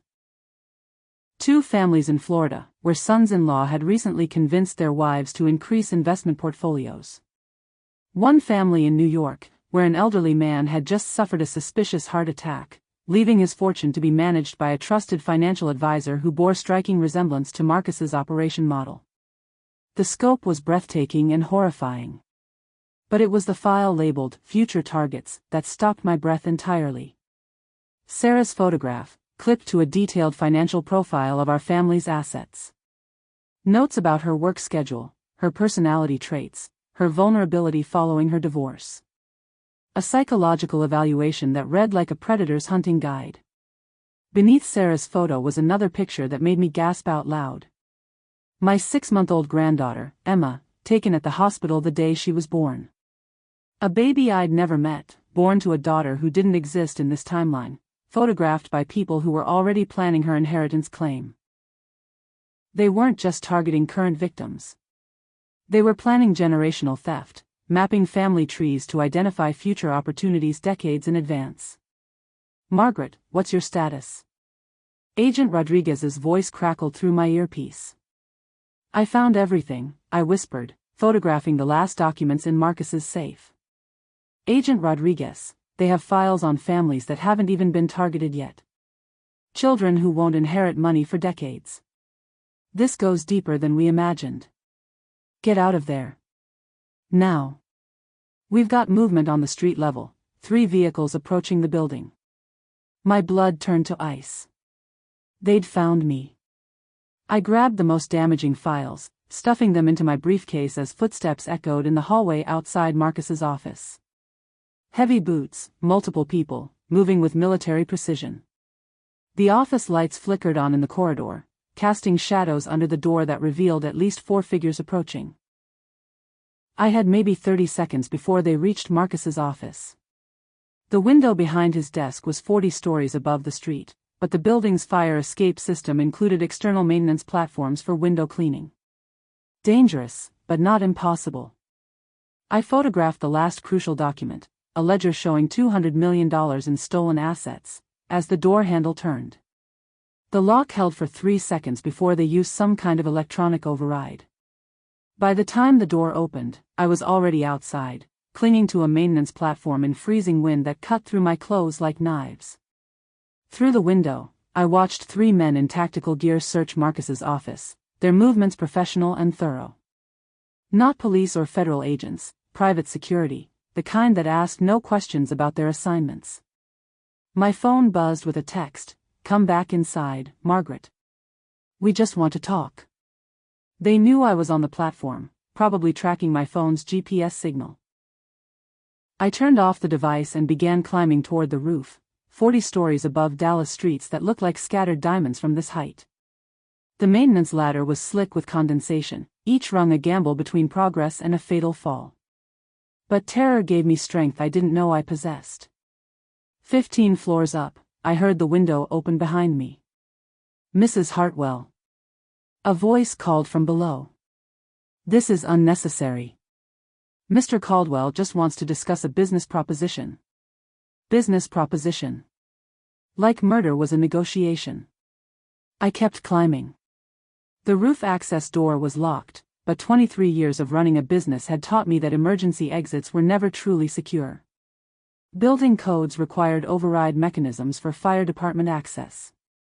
The door opened with a grinding sound that seemed loud enough to wake the entire city. Dallas spread below me like a circuit board, lights mapping the boundaries of a life I'd built and nearly lost to predators who saw families as inventory. Agent Rodriguez's voice crackled through my earpiece. I'd turned my phone off but kept the FBI communication device active. "Margaret, helicopter is 3 minutes out. Get to the northwest corner of the roof." I ran across gravel and tar, briefcase clutched against my chest like armor, my grandmother's wedding ring catching starlight as my hands pumped with desperate rhythm. Behind me, the roof access door burst open. "Stop running, Margaret." Marcus's voice carried across the rooftop, no longer warm or paternal. "You're going to get yourself killed." I turned to face him, this man who'd murdered my husband and planned to kill my daughter, standing 50 feet away with 2 armed men flanking him like bookends of violence. "You already killed me 20 years ago," I said, voice steady despite the wind and fear. "You just haven't buried the body yet." Marcus smiled, the same expression I remembered from board meetings and family dinners. "Always dramatic. That's what I liked about you, Margaret. Passion for lost causes. Lost causes like justice? Like protecting my family from murderers? Like thinking you could defeat an organization that's been operating since before you were born." He gestured to the cityscape around us. "We own pieces of everything you see. Politicians, judges, police chiefs, federal agents. Did you really think 3 arrests would stop us?" The helicopter's rotors grew louder, closer, but I couldn't see it yet against the star-cluttered sky. "I think you made one mistake," I said. "What's that?" "You underestimated a mother protecting her child." The briefcase in my hands held copies of everything: bank records, victim lists, audio recordings, photographs that would destroy their operation from foundation to peak. But more importantly, it held proof of Robert's murder and evidence of their plans to kill Sarah and our unborn grandchild. "Give me the briefcase, Margaret. Walk away from this, and your family lives. Continue fighting, and we'll make Sarah's death look like a suicide brought on by postpartum depression." "You're going to kill her anyway," I said. "That's what you do. You're not negotiators or businessmen. You're parasites." Marcus nodded to his men, who raised weapons that gleamed dully in the artificial light. The helicopter appeared over the building's edge like a mechanical angel, searchlight blazing across the rooftop as Agent Rodriguez's voice boomed through external speakers. "Federal agents. Drop your weapons." Marcus's men hesitated, caught between their employer's orders and federal firepower that could end their lives instantly. In that moment of confusion, I made a choice that would have terrified me a week ago. I ran toward the edge of the building. Not to jump. I wasn't suicidal. But to reach the helicopter's rescue line that was already dropping toward the roof. Marcus screamed something behind me, but his words were lost in rotor wash and the sound of my heart hammering like a war drum. The rescue harness hit the roof 5 feet from where I stood. I clipped it around my waist with hands that moved automatically, muscle memory from corporate team-building exercises I'd always considered pointless. As the helicopter lifted me from that rooftop, briefcase still clutched against my chest, I looked down at Marcus standing among his hired killers. For the first time in 20 years, he looked small. Powerless. Like the predator who'd finally met something more dangerous than himself, a mother with nothing left to lose and everything to protect. The city fell away beneath me, but I wasn't running anymore. I was rising. Some people collect evidence to build cases. I collected it to build coffins for the men who destroyed my family. When seeking justice, how far is too far? Would you risk everything to expose the truth about someone you loved? Tonight, you'll see what happens when a mother becomes a hunter. FBI Agent Rodriguez spread crime scene photos across my kitchen island where I'd once served Daniel family dinners. "Your instincts were right, Mrs. Hartwell. This goes back 20 years. 3 days had passed since Sarah moved into my house, 3 days of secretly gathering evidence while pretending everything was normal. Daniel thought his wife was staying with her worried mother during a difficult pregnancy. He had no idea we were building his prison brick by brick. Agent Rodriguez was a woman my age, silver hair pulled back severely, eyes that had seen too much evil to be shocked by anything. But even she seemed impressed by the scope of Marcus and Daniel's operation. "We've been tracking this network for 2 years, she explained, pointing to photographs of other families. The Chin family in Phoenix, the Williamses in Denver, the Carters in Miami. All wealthy families who trusted the wrong people. Are they dead?" I asked, though I already knew the answer. Most of them. The ones who figured it out too late. She looked at me with something like respect. You may have saved your lives by acting when you did. The kitchen felt different with evidence spread across surfaces where I'd prepared countless meals for a killer. Photos of crime scenes, financial records, surveillance images of Victoria meeting with various men in different cities. Victoria Sinclair is their recruiter, Agent Rodriguez continued. She finds the targets, Marcus provides the financial expertise, and men like Daniel marry into the families. How many men like Daniel? 7 that we know of. Probably more.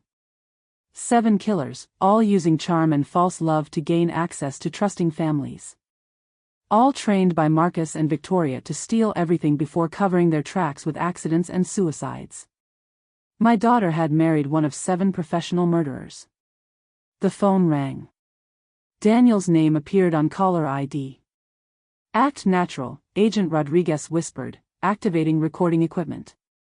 Make him believe everything is fine. Hi, Daniel, I answered, my voice steady despite the rage burning in my chest. Margaret, how's Sarah feeling? She seemed tired when I called earlier. Pregnancy exhaustion. You know how it is. The lie came easily now. He still didn't know about the baby, still thought Sarah was just fighting a stomach bug. I was thinking we should finalize those investment papers soon. The Florida opportunity won't wait much longer. The Florida opportunity.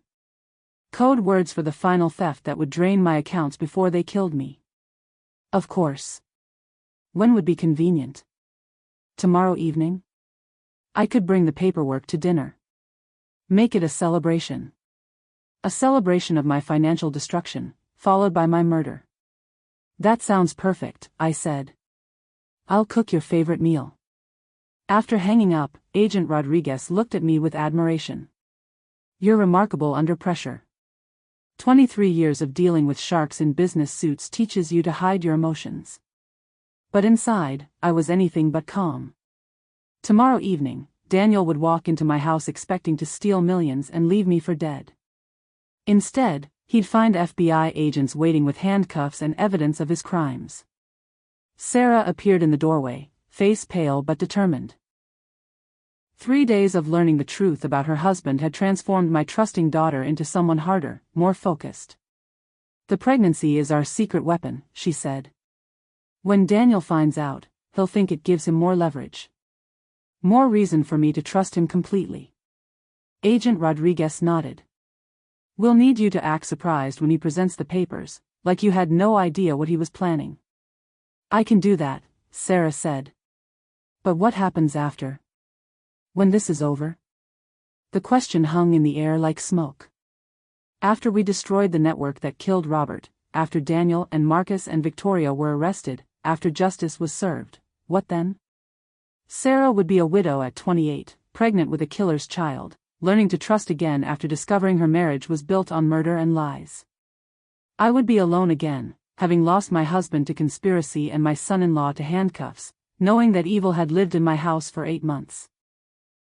We survive, I said finally. We protect your baby, and we make sure no other family goes through what we've experienced. Agent Rodriguez gathered her files, preparing to leave. Tomorrow night, we end this. But Mrs. Hartwell, I need you to understand, Daniel will be desperate when he realizes we're onto him. Desperate people do unpredictable things. After she left, Sarah and I sat in the kitchen where I'd welcomed Daniel as family, where he'd kissed my cheek and called me mother while planning my death. Are you scared? Sarah asked. Terrified, I admitted. But more angry than scared. They killed your father, Sarah. They stole years we should have had together. Tomorrow night, we make them pay for every stolen moment.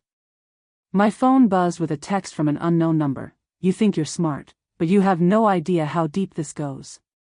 Stop digging, or join your husband. I showed Sarah the message. Her face went white. They know, she whispered. Good, I said, deleting the threat. Let them sweat. Let them wonder what we've discovered, what evidence we have, how much the FBI knows. But privately, the message chilled me. If they suspected we were onto them, Would they accelerate their plan? Would Daniel show up tomorrow night with something deadlier than paperwork? I walked upstairs to my bedroom, opening the safe where I kept Robert's service pistol from his military days. 23 years it had sat unused, a relic of a war fought long before we met. Tomorrow night, it might be the only thing standing between my family and professional killers who thought we were helpless victims. As I loaded bullets into the chamber, one thought echoed in my mind: they'd chosen the wrong mother to threaten. Tomorrow, Daniel would learn that some prey bite back. And some mothers will kill to protect their young. They thought they were hunting me, but I'd already built the cage. They just hadn't realized they were inside it. What's more satisfying, watching justice served immediately, or knowing you orchestrated it perfectly? Tonight, you'll discover what happens when a mother's love becomes a weapon. The warehouse smelled like 20 years of broken dreams and abandoned hopes. Agent Rodriguez had chosen the location carefully, isolated enough for privacy, wired for perfect sound and video recording, staged to look like a final meeting between old friends. Marcus will expect you to come alone, she explained, adjusting the microphone hidden in my jacket. He thinks you're scared, desperate, willing to negotiate. I am scared, I said. But not of him. Through the warehouse windows, Dallas glittered in the distance like scattered diamonds. Somewhere out there, Daniel was preparing for what he thought would be our family's final dinner. Sarah was getting ready to play the role of trusting wife one last time. And Marcus was driving here believing he could frighten me into silence with threats and intimidation. They were all wrong. Remember, Agent Rodriguez said, we need him to confess on tape. Get him talking about Robert's death, about the other families, about the network's operations. He'll want to gloat, I said. Men like Marcus can't resist explaining how clever they've been. The warehouse door opened at exactly 8 p.m. Marcus walked in alone, silver hair catching light from overhead fixtures, wearing the same confident smile I remembered from 20 years of board meetings. Margaret, he said warmly, like we were meeting for coffee instead of confronting murder. You look tired, dear. All this stress can't be good for your health. Hello, Marcus. I stood in the center of the empty space, hands steady despite my racing heart. Thank you for coming. Of course. When you called sounding so upset about Daniel's business dealings, I knew we needed to talk. He moved closer, circling me like a predator evaluating prey. You've discovered some uncomfortable truths, haven't you? You could say that. His laugh echoed off concrete walls. 20 years I've been waiting for this conversation. 20 years of managing your investments, your trust, your complete faith in my guidance. While stealing from us. While building something magnificent, he corrected. Do you have any idea how much planning went into positioning your family for this moment? There it was. The arrogance Agent Rodriguez had predicted. Tell me, I said. I'd like to understand how brilliant you've been. Marcus's eyes gleamed with the satisfaction of a man who'd waited decades to reveal his masterpiece. It started with Robert's illness. Such a convenient opportunity to gain financial control while he was too sick to pay attention to details. You let him die. I expedited nature's course. The experimental treatment might have given him another year, 2 at most. Why prolong suffering when his death served a greater purpose? My hands clenched into fists. Every word confirmed what I'd suspected, every admission another nail in his legal coffin. And the car accident? Perfectly executed. Brake lines are so delicate, especially in rainy weather. Robert's death looked completely natural, a sick man losing control of his vehicle on dangerous roads. The recording equipment in my jacket captured every word, every casual admission of murder. What about the other families? Marcus pulled out his phone, scrolling through what looked like a contact list. The beauty of our operation is its scalability.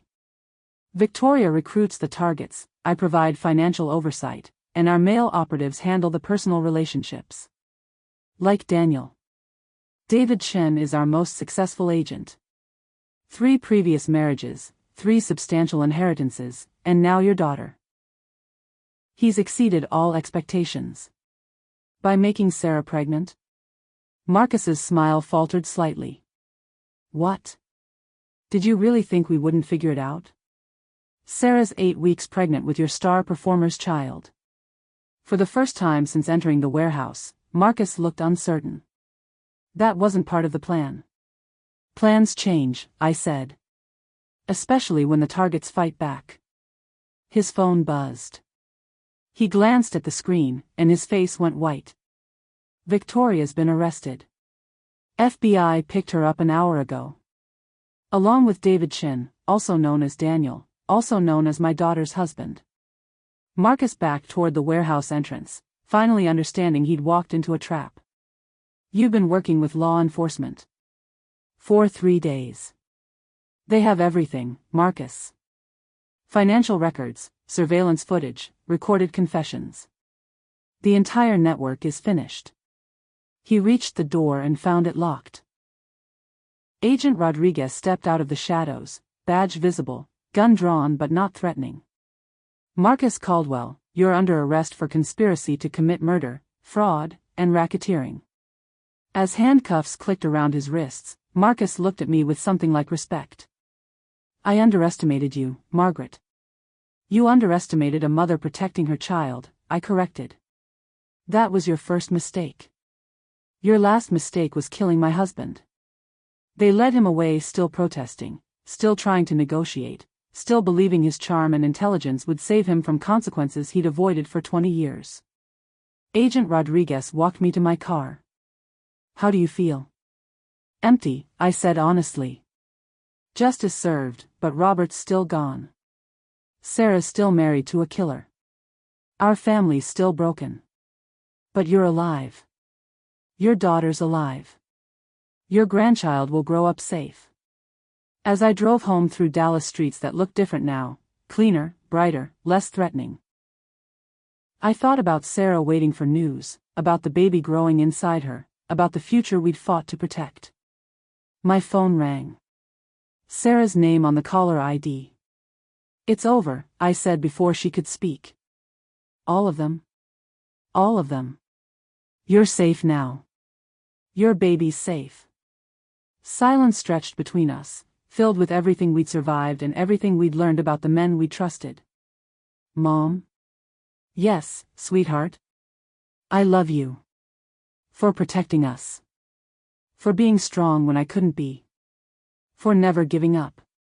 As I pulled into my driveway, past FBI cars and crime scene tape, past the remnants of a life built on lies and the foundation of a future built on truth, one thought echoed in my mind. They'd hunted the wrong family. And sometimes, the hunters become the hunted. The deepest cut wasn't the money they stole or the lies they told, it was discovering my daughter was never safe, not even for a moment. When protecting family, is any sacrifice too great? How would you feel knowing you saved someone who couldn't save themselves? Tonight's conclusion reveals the price of justice and the power of a mother's love. The courthouse steps stretched before us like a pathway to closure. 6 months had passed since that night in the warehouse. 6 months of trials, testimony, and watching justice slowly grind forward while Sarah's pregnancy advanced and our family learned to heal. Marcus had been sentenced to life without parole. Victoria got 25 years. Daniel, David Chin, received life plus 30 years for 3 murders and conspiracy charges spanning multiple states. But as we walked into the courthouse for the final hearing, the sentencing of the network's remaining members, I knew our real trial was just beginning. Sarah was 7 months pregnant now, her belly round with the child of a killer, her face bearing the strength she'd discovered when her world fell apart. She'd filed for divorce the day after Daniel's arrest, changing her name back to Hartwell, choosing to raise her child as a single mother rather than carry the weight of a murderer's legacy. Mrs. Hartwell? A reporter shoved a microphone in my face as we climbed the courthouse steps. How does it feel to know you stopped a network that killed at least 12 people? It feels like justice, I said. But justice doesn't bring back the people they murdered. Inside the courtroom, the families of other victims filled the gallery. Faces marked by loss and relief, people who'd lost parents, spouses, children to Marcus and his network of killers. I recognized some of them from photographs Agent Rodriguez had shown me months ago.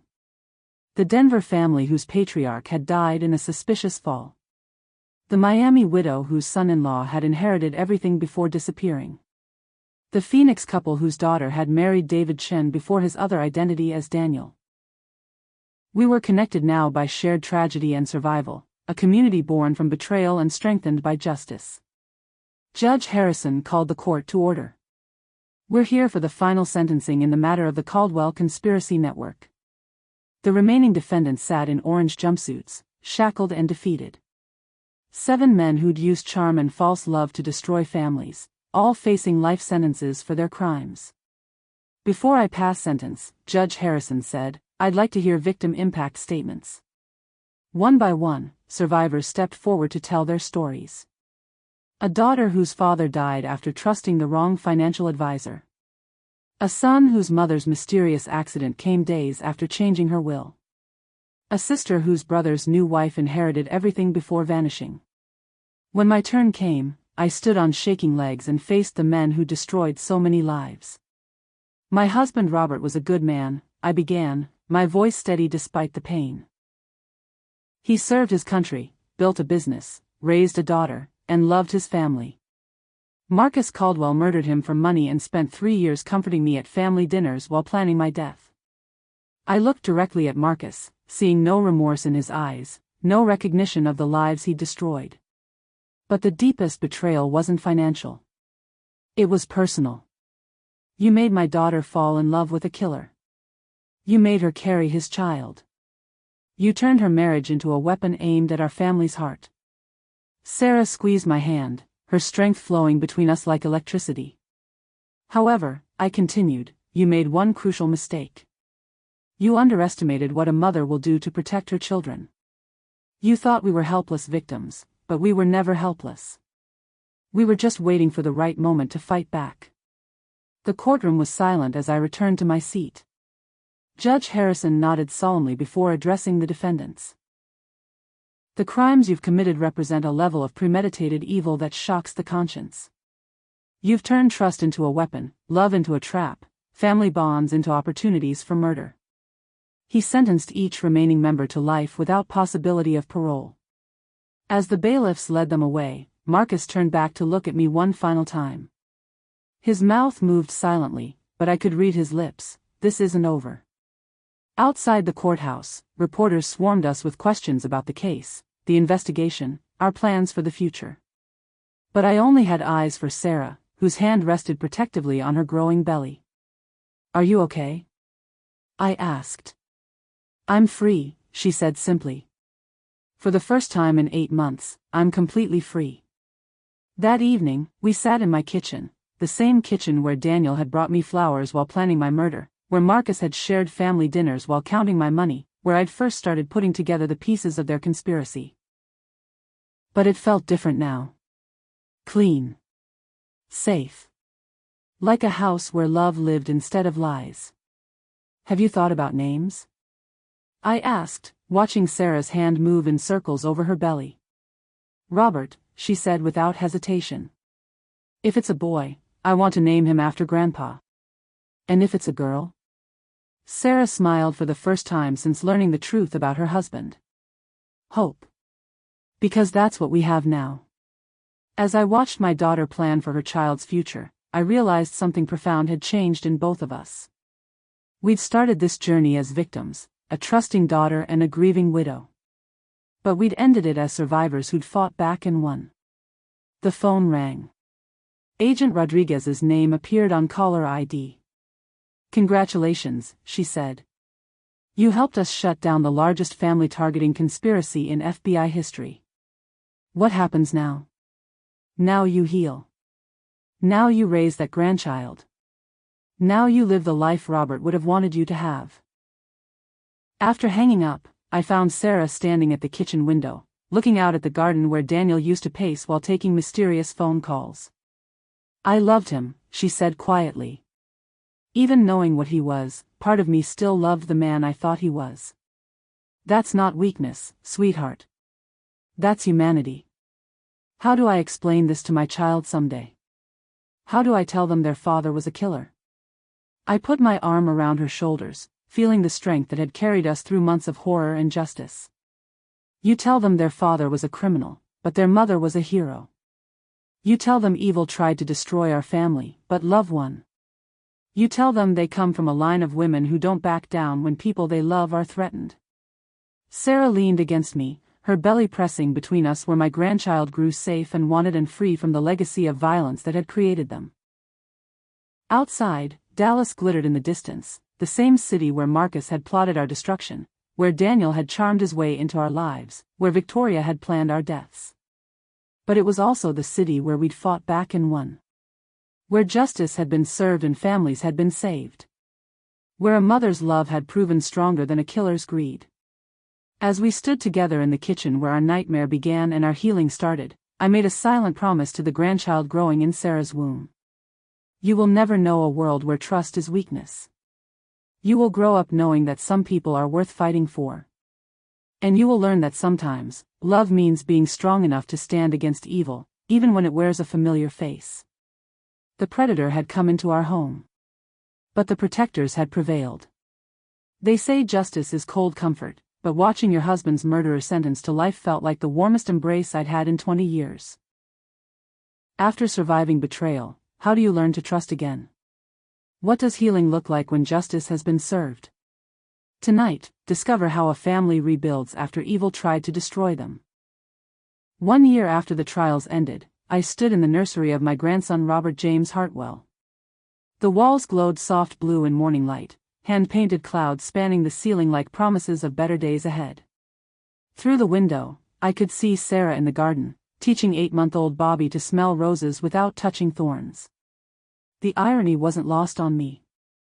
My phone buzzed with a familiar number. Agent Rodriguez, now retired, called every few months to check on our progress. "How are you adjusting to grandmother life?" she asked. "Bobby's perfect," I said, watching Sarah lift him high enough to reach hanging flowers. "He looks just like Robert, my husband, I mean." Sarah's convinced he has my stubborn streak. And Sarah? I considered the question. My daughter had spent the first months of Bobby's life jumping at shadows, checking locks twice, afraid that somehow Marcus's network had people we hadn't caught. But gradually, as Bobby grew stronger and no threats materialized, she'd started to heal. "She's dating someone," I admitted. "A pediatric nurse from her hospital. Tom Bradley. He knows everything about David Chen, about the trials, about what we survived. And he still thinks she's remarkable. That's wonderful. He proposed last week." The silence stretched between us, filled with understanding. Sarah had learned to love again, to trust again, despite everything David Chen had done to our family. What did she say? She said yes. But they're waiting 2 years before the wedding. She wants Bobby to be old enough to walk down the aisle with her. Through the window, I watched Tom emerge from the house carrying a diaper bag and car keys. He kissed Sarah's forehead, then scooped Bobby into his arms with the easy confidence of a man who'd already claimed both mother and child as his own. Tom knew about the nightmares Sarah still had sometimes, about the moments of panic when she couldn't find Bobby fast enough, about the way she checked his breathing twice every night.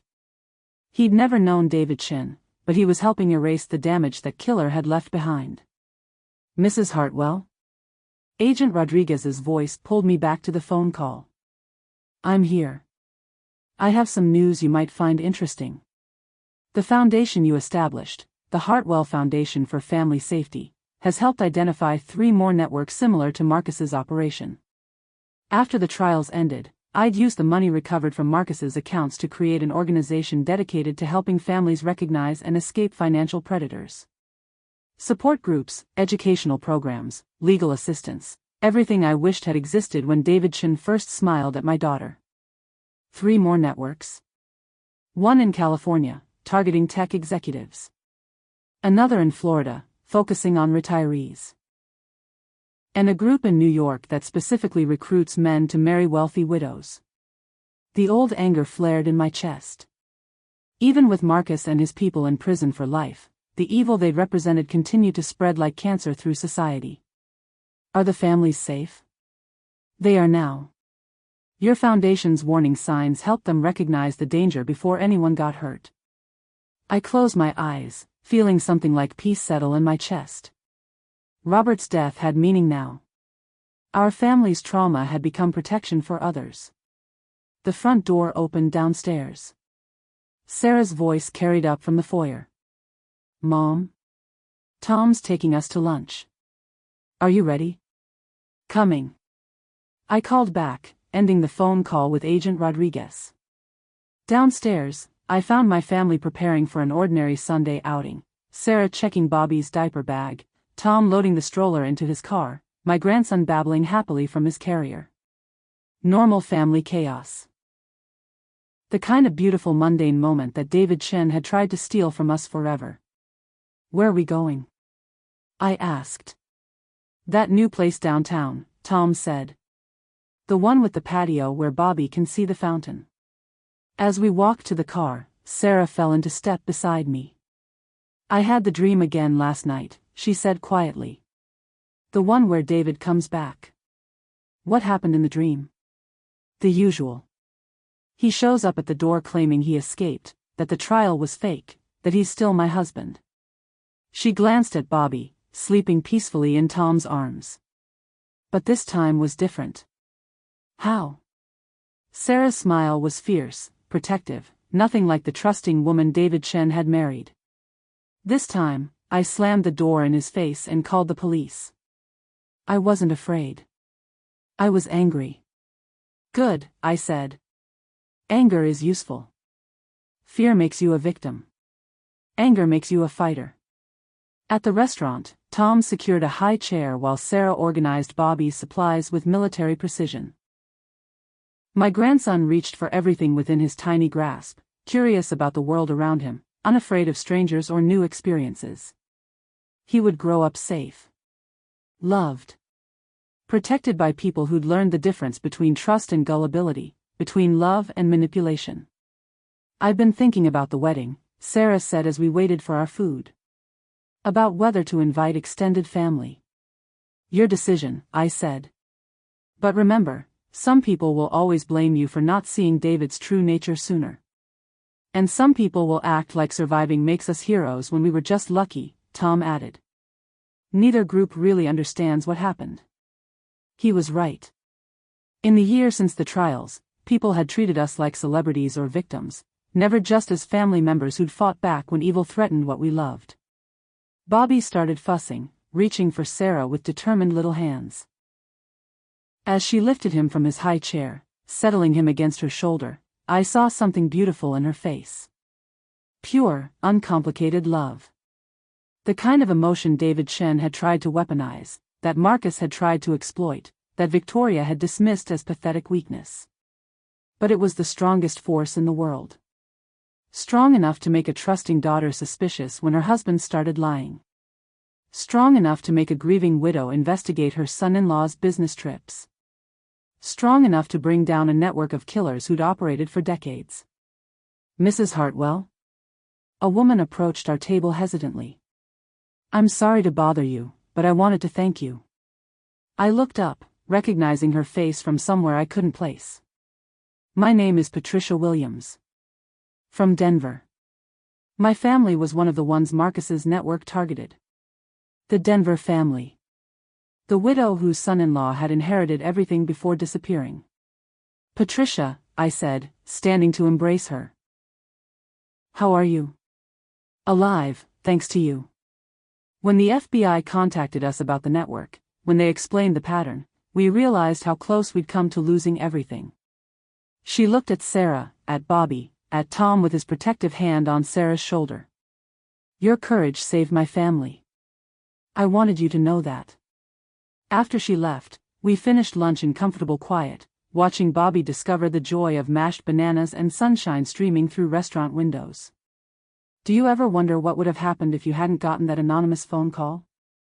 Tom asked.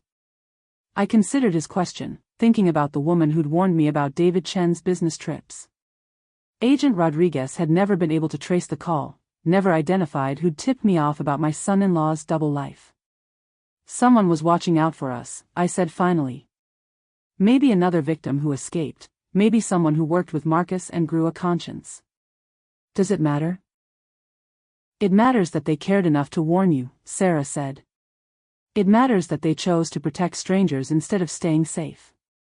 As we drove home through Dallas streets that held no more shadows, no more threats, I thought about the anonymous caller who'd started our journey toward justice. Whoever she was, wherever she was, she'd saved 3 lives with one phone call. Sometimes heroes don't wear capes or badges or carry guns. Sometimes they just pick up the phone and tell the truth. And sometimes that's enough to change everything. I started this journey as a victim of men who saw weakness in my trust. I'm ending it as the woman who ensures they never hurt another family. What would you do with the strength you gain from surviving betrayal? How would you use your experience to help others? Tonight's final chapter reveals what happens when victims become protectors. 5 years later, I stood before the United States Senate Judiciary Committee, preparing to testify about legislation that would bear my husband's name.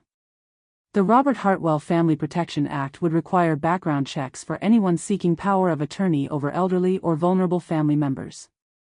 It would create a national database of financial predators, mandate cooling-off periods for large inheritance transfers, and establish federal funding for victim support services. Mrs. Hartwell, the committee chairman said, "Please tell us how this legislation would have changed your family's experience." I looked out at the gallery, where Sarah sat with 4-year-old Bobby and 18-month-old Grace, her daughter with Tom. My family, whole, healed, and growing stronger every day. Senator, if this legislation had existed 20 years ago, Marcus Caldwell could never have gained financial control over my dying husband. The mandatory background checks would have revealed his history of targeting vulnerable families. The waiting periods would have prevented rushed decisions made under emotional pressure. I thought about the woman I'd been 5 years ago, trusting, grieving, focused on rebuilding my life after losing Robert. I'd believed in the goodness of people, in the safety of family relationships, in the protection that wealth and status could provide. David Shen had taught me that predators wore wedding rings and called you mother while planning your death. Marcus had shown me that evil could hide behind 20 years of friendship and professional success. Victoria had proven that some people saw love and trust as weaknesses to be exploited rather than gifts to be cherished. But they'd also taught me something they never intended: victims who fight back can become more dangerous than the predators who created them. The Hartwell Foundation has helped identify 47 family targeting networks in the past 5 years, I continued. We've prevented an estimated $300 million in theft and saved approximately 200 lives.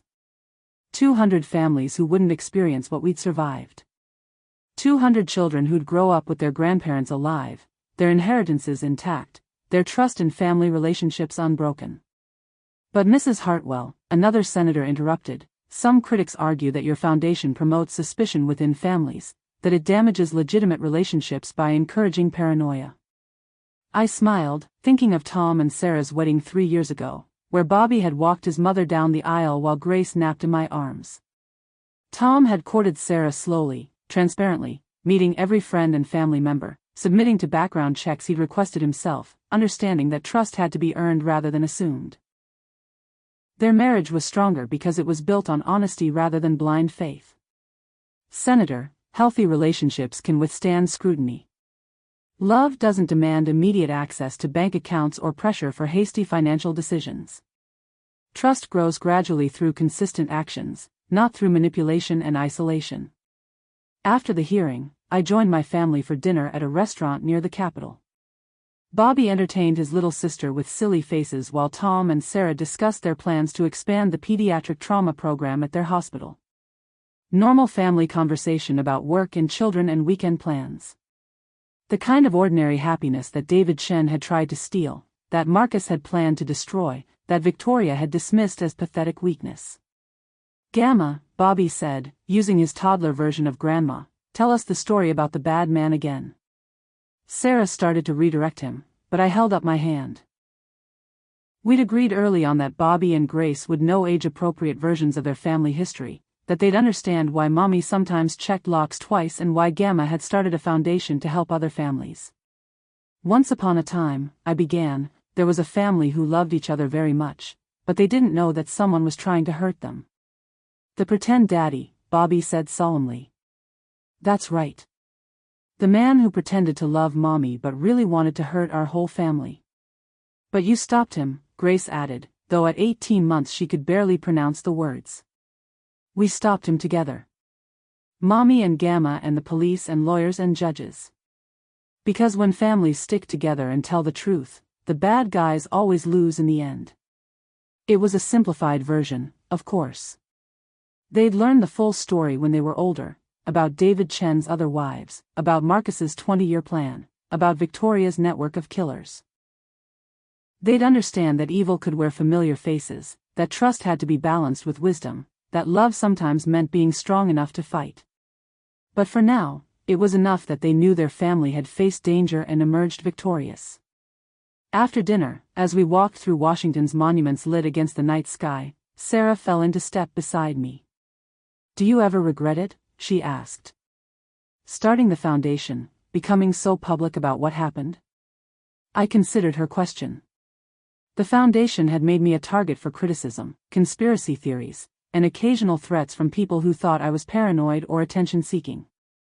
Privacy had become impossible when every family protection conference wanted me to speak, every news program wanted to interview the woman who'd brought down the Caldwell network. Do you regret marrying Tom? I asked instead. Of course not. But that's different. Is it? You chose to love again after David Chen tried to destroy your faith in relationships. I chose to help other families after Marcus tried to destroy mine.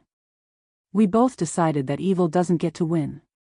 Ahead of us, Tom carried Grace while Bobby ran circles around the Lincoln Memorial, his laughter echoing off marble walls built to honor another man who'd fought against forces that threatened what he loved. The anonymous caller, Sarah said suddenly. The woman who warned you about David. Do you think we'll ever find out who she was? I'd wondered about that myself for 5 years.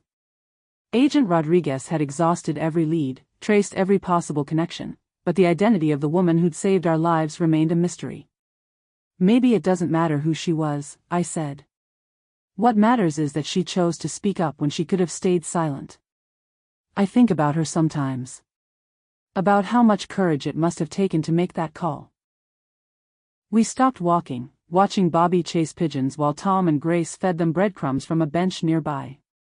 The scene was so perfectly normal, so beautifully ordinary, that it took my breath away. This was what we'd fought for. Not justice or revenge or even survival, but this, a 4-year-old boy who felt safe enough to chase birds in a public park, a baby girl who laughed at her father's silly voices, a daughter who'd learned to love again after marrying a killer. I've been thinking about something, Sarah said. About the foundation, about the work you're doing. What about it? I want to join you. Officially. Not just as your daughter who survived David Chen, but as a professional advocate for other families. I looked at her with surprise and pride. Sarah had spent the past 3 years focusing on her nursing career and raising her children, deliberately staying out of the public aspects of the foundation's work. What changed your mind? Grace's birth, she said simply. Holding her in the delivery room, knowing she'll grow up in a world where people like David Chen still exist. I can't protect her from everything, but I can help make sure other families recognize the warning signs before it's too late. It's not easy work, sweetheart. You'll hear stories that will keep you awake at night, meet families who weren't as fortunate as we were. Good, Sarah said with a fierceness that reminded me of myself 5 years ago. I want to be awake. I want to be angry. Anger is useful, remember? That night, back in my hotel room, I called Agent Rodriguez to share the day's testimony and Sarah's decision to join the foundation. You must be proud, she said. Terrified, I admitted. Sarah's been through enough trauma. I don't want this work to reopen old wounds. Margaret, can I tell you something I've learned in 30 years of law enforcement? Please. Trauma doesn't heal by avoiding it. It heals by transforming it into purpose. Sarah isn't running toward danger, she's running toward meaning. After hanging up, I stood at my hotel window looking out at the Capitol building where lawmakers would vote on the Robert Hartwell Family Protection Act in the coming weeks. If it passed, my husband's death would have meaning beyond our family's pain. His murder would become the foundation for protecting other families from the predators who'd destroyed ours. My phone buzzed with a text from an unknown number. Saw your testimony on C-SPAN. Thank you for speaking up. You saved my family 2 years ago, and I wanted you to know we're still safe. A grateful mother. Messages like that arrived weekly now. Families who'd attended Foundation seminars, read our warning materials, or simply heard our story and recognized similar patterns in their own lives. Each one reminded me why the sleepless nights and public scrutiny were worth enduring. The next morning, I flew back to Dallas, where Bobby and Grace were spending the weekend with their other grandmother while Tom and Sarah attended a medical conference. My house felt different now, fuller somehow, even when empty. The kitchen where David Shen had brought me flowers while planning my murder was now the place where my grandchildren ate breakfast and learned to count. The garden where he'd paced during mysterious phone calls was where Bobby chased butterflies and Grace took her first steps. Love had reclaimed every space that evil had tried to contaminate. I found myself in Robert's old study, surrounded by photographs of our life together and the family we'd built. His military service photos, our wedding pictures, images of Sarah as a baby, and newer additions, Bobby's first birthday, Grace's christening, Tom and Sarah's wedding. A progression from grief to healing, from loss to renewal, from victim to survivor to protector. On my desk sat the latest Foundation report, 12,000 families educated about financial predators, 200 law enforcement officers trained in family-targeting crimes, 50 pieces of legislation introduced at state and federal levels. But the number I was most proud of was smaller, 0. 0 families in our database had been successfully targeted by predators in the past year. 0 children had lost parents to networks like Marcus's operation. 0 widows had been murdered by sons-in-law they'd welcomed as family. Our work was making a difference. The phone rang. Sarah's voice, excited and breathless. Mom, you'll never believe what just happened. What? A woman approached me at the conference. Middle-aged, well-dressed, very nervous. She said she had something important to tell me. My heart started racing. What did she say? She was the anonymous caller. The one who warned you about David 5 years ago. The world stopped spinning. She what? Her name is Linda Patterson. She used to work for Marcus, bookkeeping, client management, things like that. She'd been suspicious about some of his operations for years but never had proof. I sank into Robert's desk chair, overwhelmed by the revelation I'd wondered about for half a decade. Why didn't she come forward during the trials? She was scared. Thought Marcus might have people watching her, that she'd be in danger if she testified. But when she saw your Foundation's work, when she realized how many families you'd helped save, she couldn't stay silent anymore. Is she safe? Tom and I are driving her to the FBI field office right now. Agent Rodriguez is flying in from Phoenix to debrief her. Turns out she has information about cases they never solved, families they couldn't connect to Marcus's network. More families. More victims. More opportunities for justice. Sarah, tell her something for me. What? Tell her that 5 years ago, she saved 3 lives with one phone call. Tell her that my grandson exists because she found the courage to speak up. Tell her that heroes don't always wear badges, sometimes they just pick up the phone and tell the truth. 3 hours later, Sarah called with an update. Linda Patterson had provided evidence linking Marcus's network to 15 additional murders spanning 30 years. Cold cases that had baffled investigators, accidents that had never quite made sense, financial crimes that had seemed random but were actually part of a larger pattern. The network had been even more extensive than we'd known. That evening, I sat in my kitchen with a cup of coffee and Linda Patterson's story, as told through Sarah. A bookkeeper who'd noticed irregularities, asked uncomfortable questions, and been gradually frozen out of Marcus's inner circle. She'd suspected the truth but lacked proof until my investigation had exposed the network's operations. She'd saved us because she'd recognized the pattern we were trapped in. And now, 5 years later, we were saving others because we recognized the patterns they were trapped in. The circle of protection, expanding outward from one anonymous phone call to a national movement that had helped thousands of families avoid the fate that had befallen ours. As I prepared for bed, I walked through my house one final time, checking locks that no longer held fear, turning off lights in rooms that no longer harbored shadows, looking in on the guest rooms where my grandchildren slept when they stayed over. Safe. Loved. Protected by people who'd learned that trust and vigilance weren't opposites. They were partners in the dance of family life. In my bedroom, I opened the drawer where I kept Robert's service pistol, unloaded now but still present as a reminder of the night I'd been prepared to kill to protect my family. I hoped Bobby and Grace would never need to make such choices, that the work Sarah and I were doing would create a world where families could love without fear, trust without naivety, welcome new members without wondering if they were inviting predators into their homes. But if they ever did face such choices, they'd know they came from a line of women who didn't back down when people they loved were threatened. As I drifted off to sleep, one final thought echoed in my mind. David Chen had married into our family thinking he'd found easy prey. Marcus had targeted us believing we were helpless victims. Victoria had dismissed us as pathetic and trusting. They'd all been wrong. We weren't victims. We were protectors. And sometimes, the most dangerous thing in the world is a mother who refuses to let evil win. So what would you do if someone saw your strength before you believed in it yourself? Would you run from the truth, or would you build something that lasts? Comment below with what you would have done in our shoes. If this story of betrayal, survival, and justice moved you, hit that like button and subscribe for more true stories that show how ordinary families become extraordinary heroes when they refuse to stay silent. Share this video with someone who needs to know that trust doesn't mean blindness, that love doesn't mean accepting lies, and that sometimes the people who seem perfect are the ones you should watch most carefully.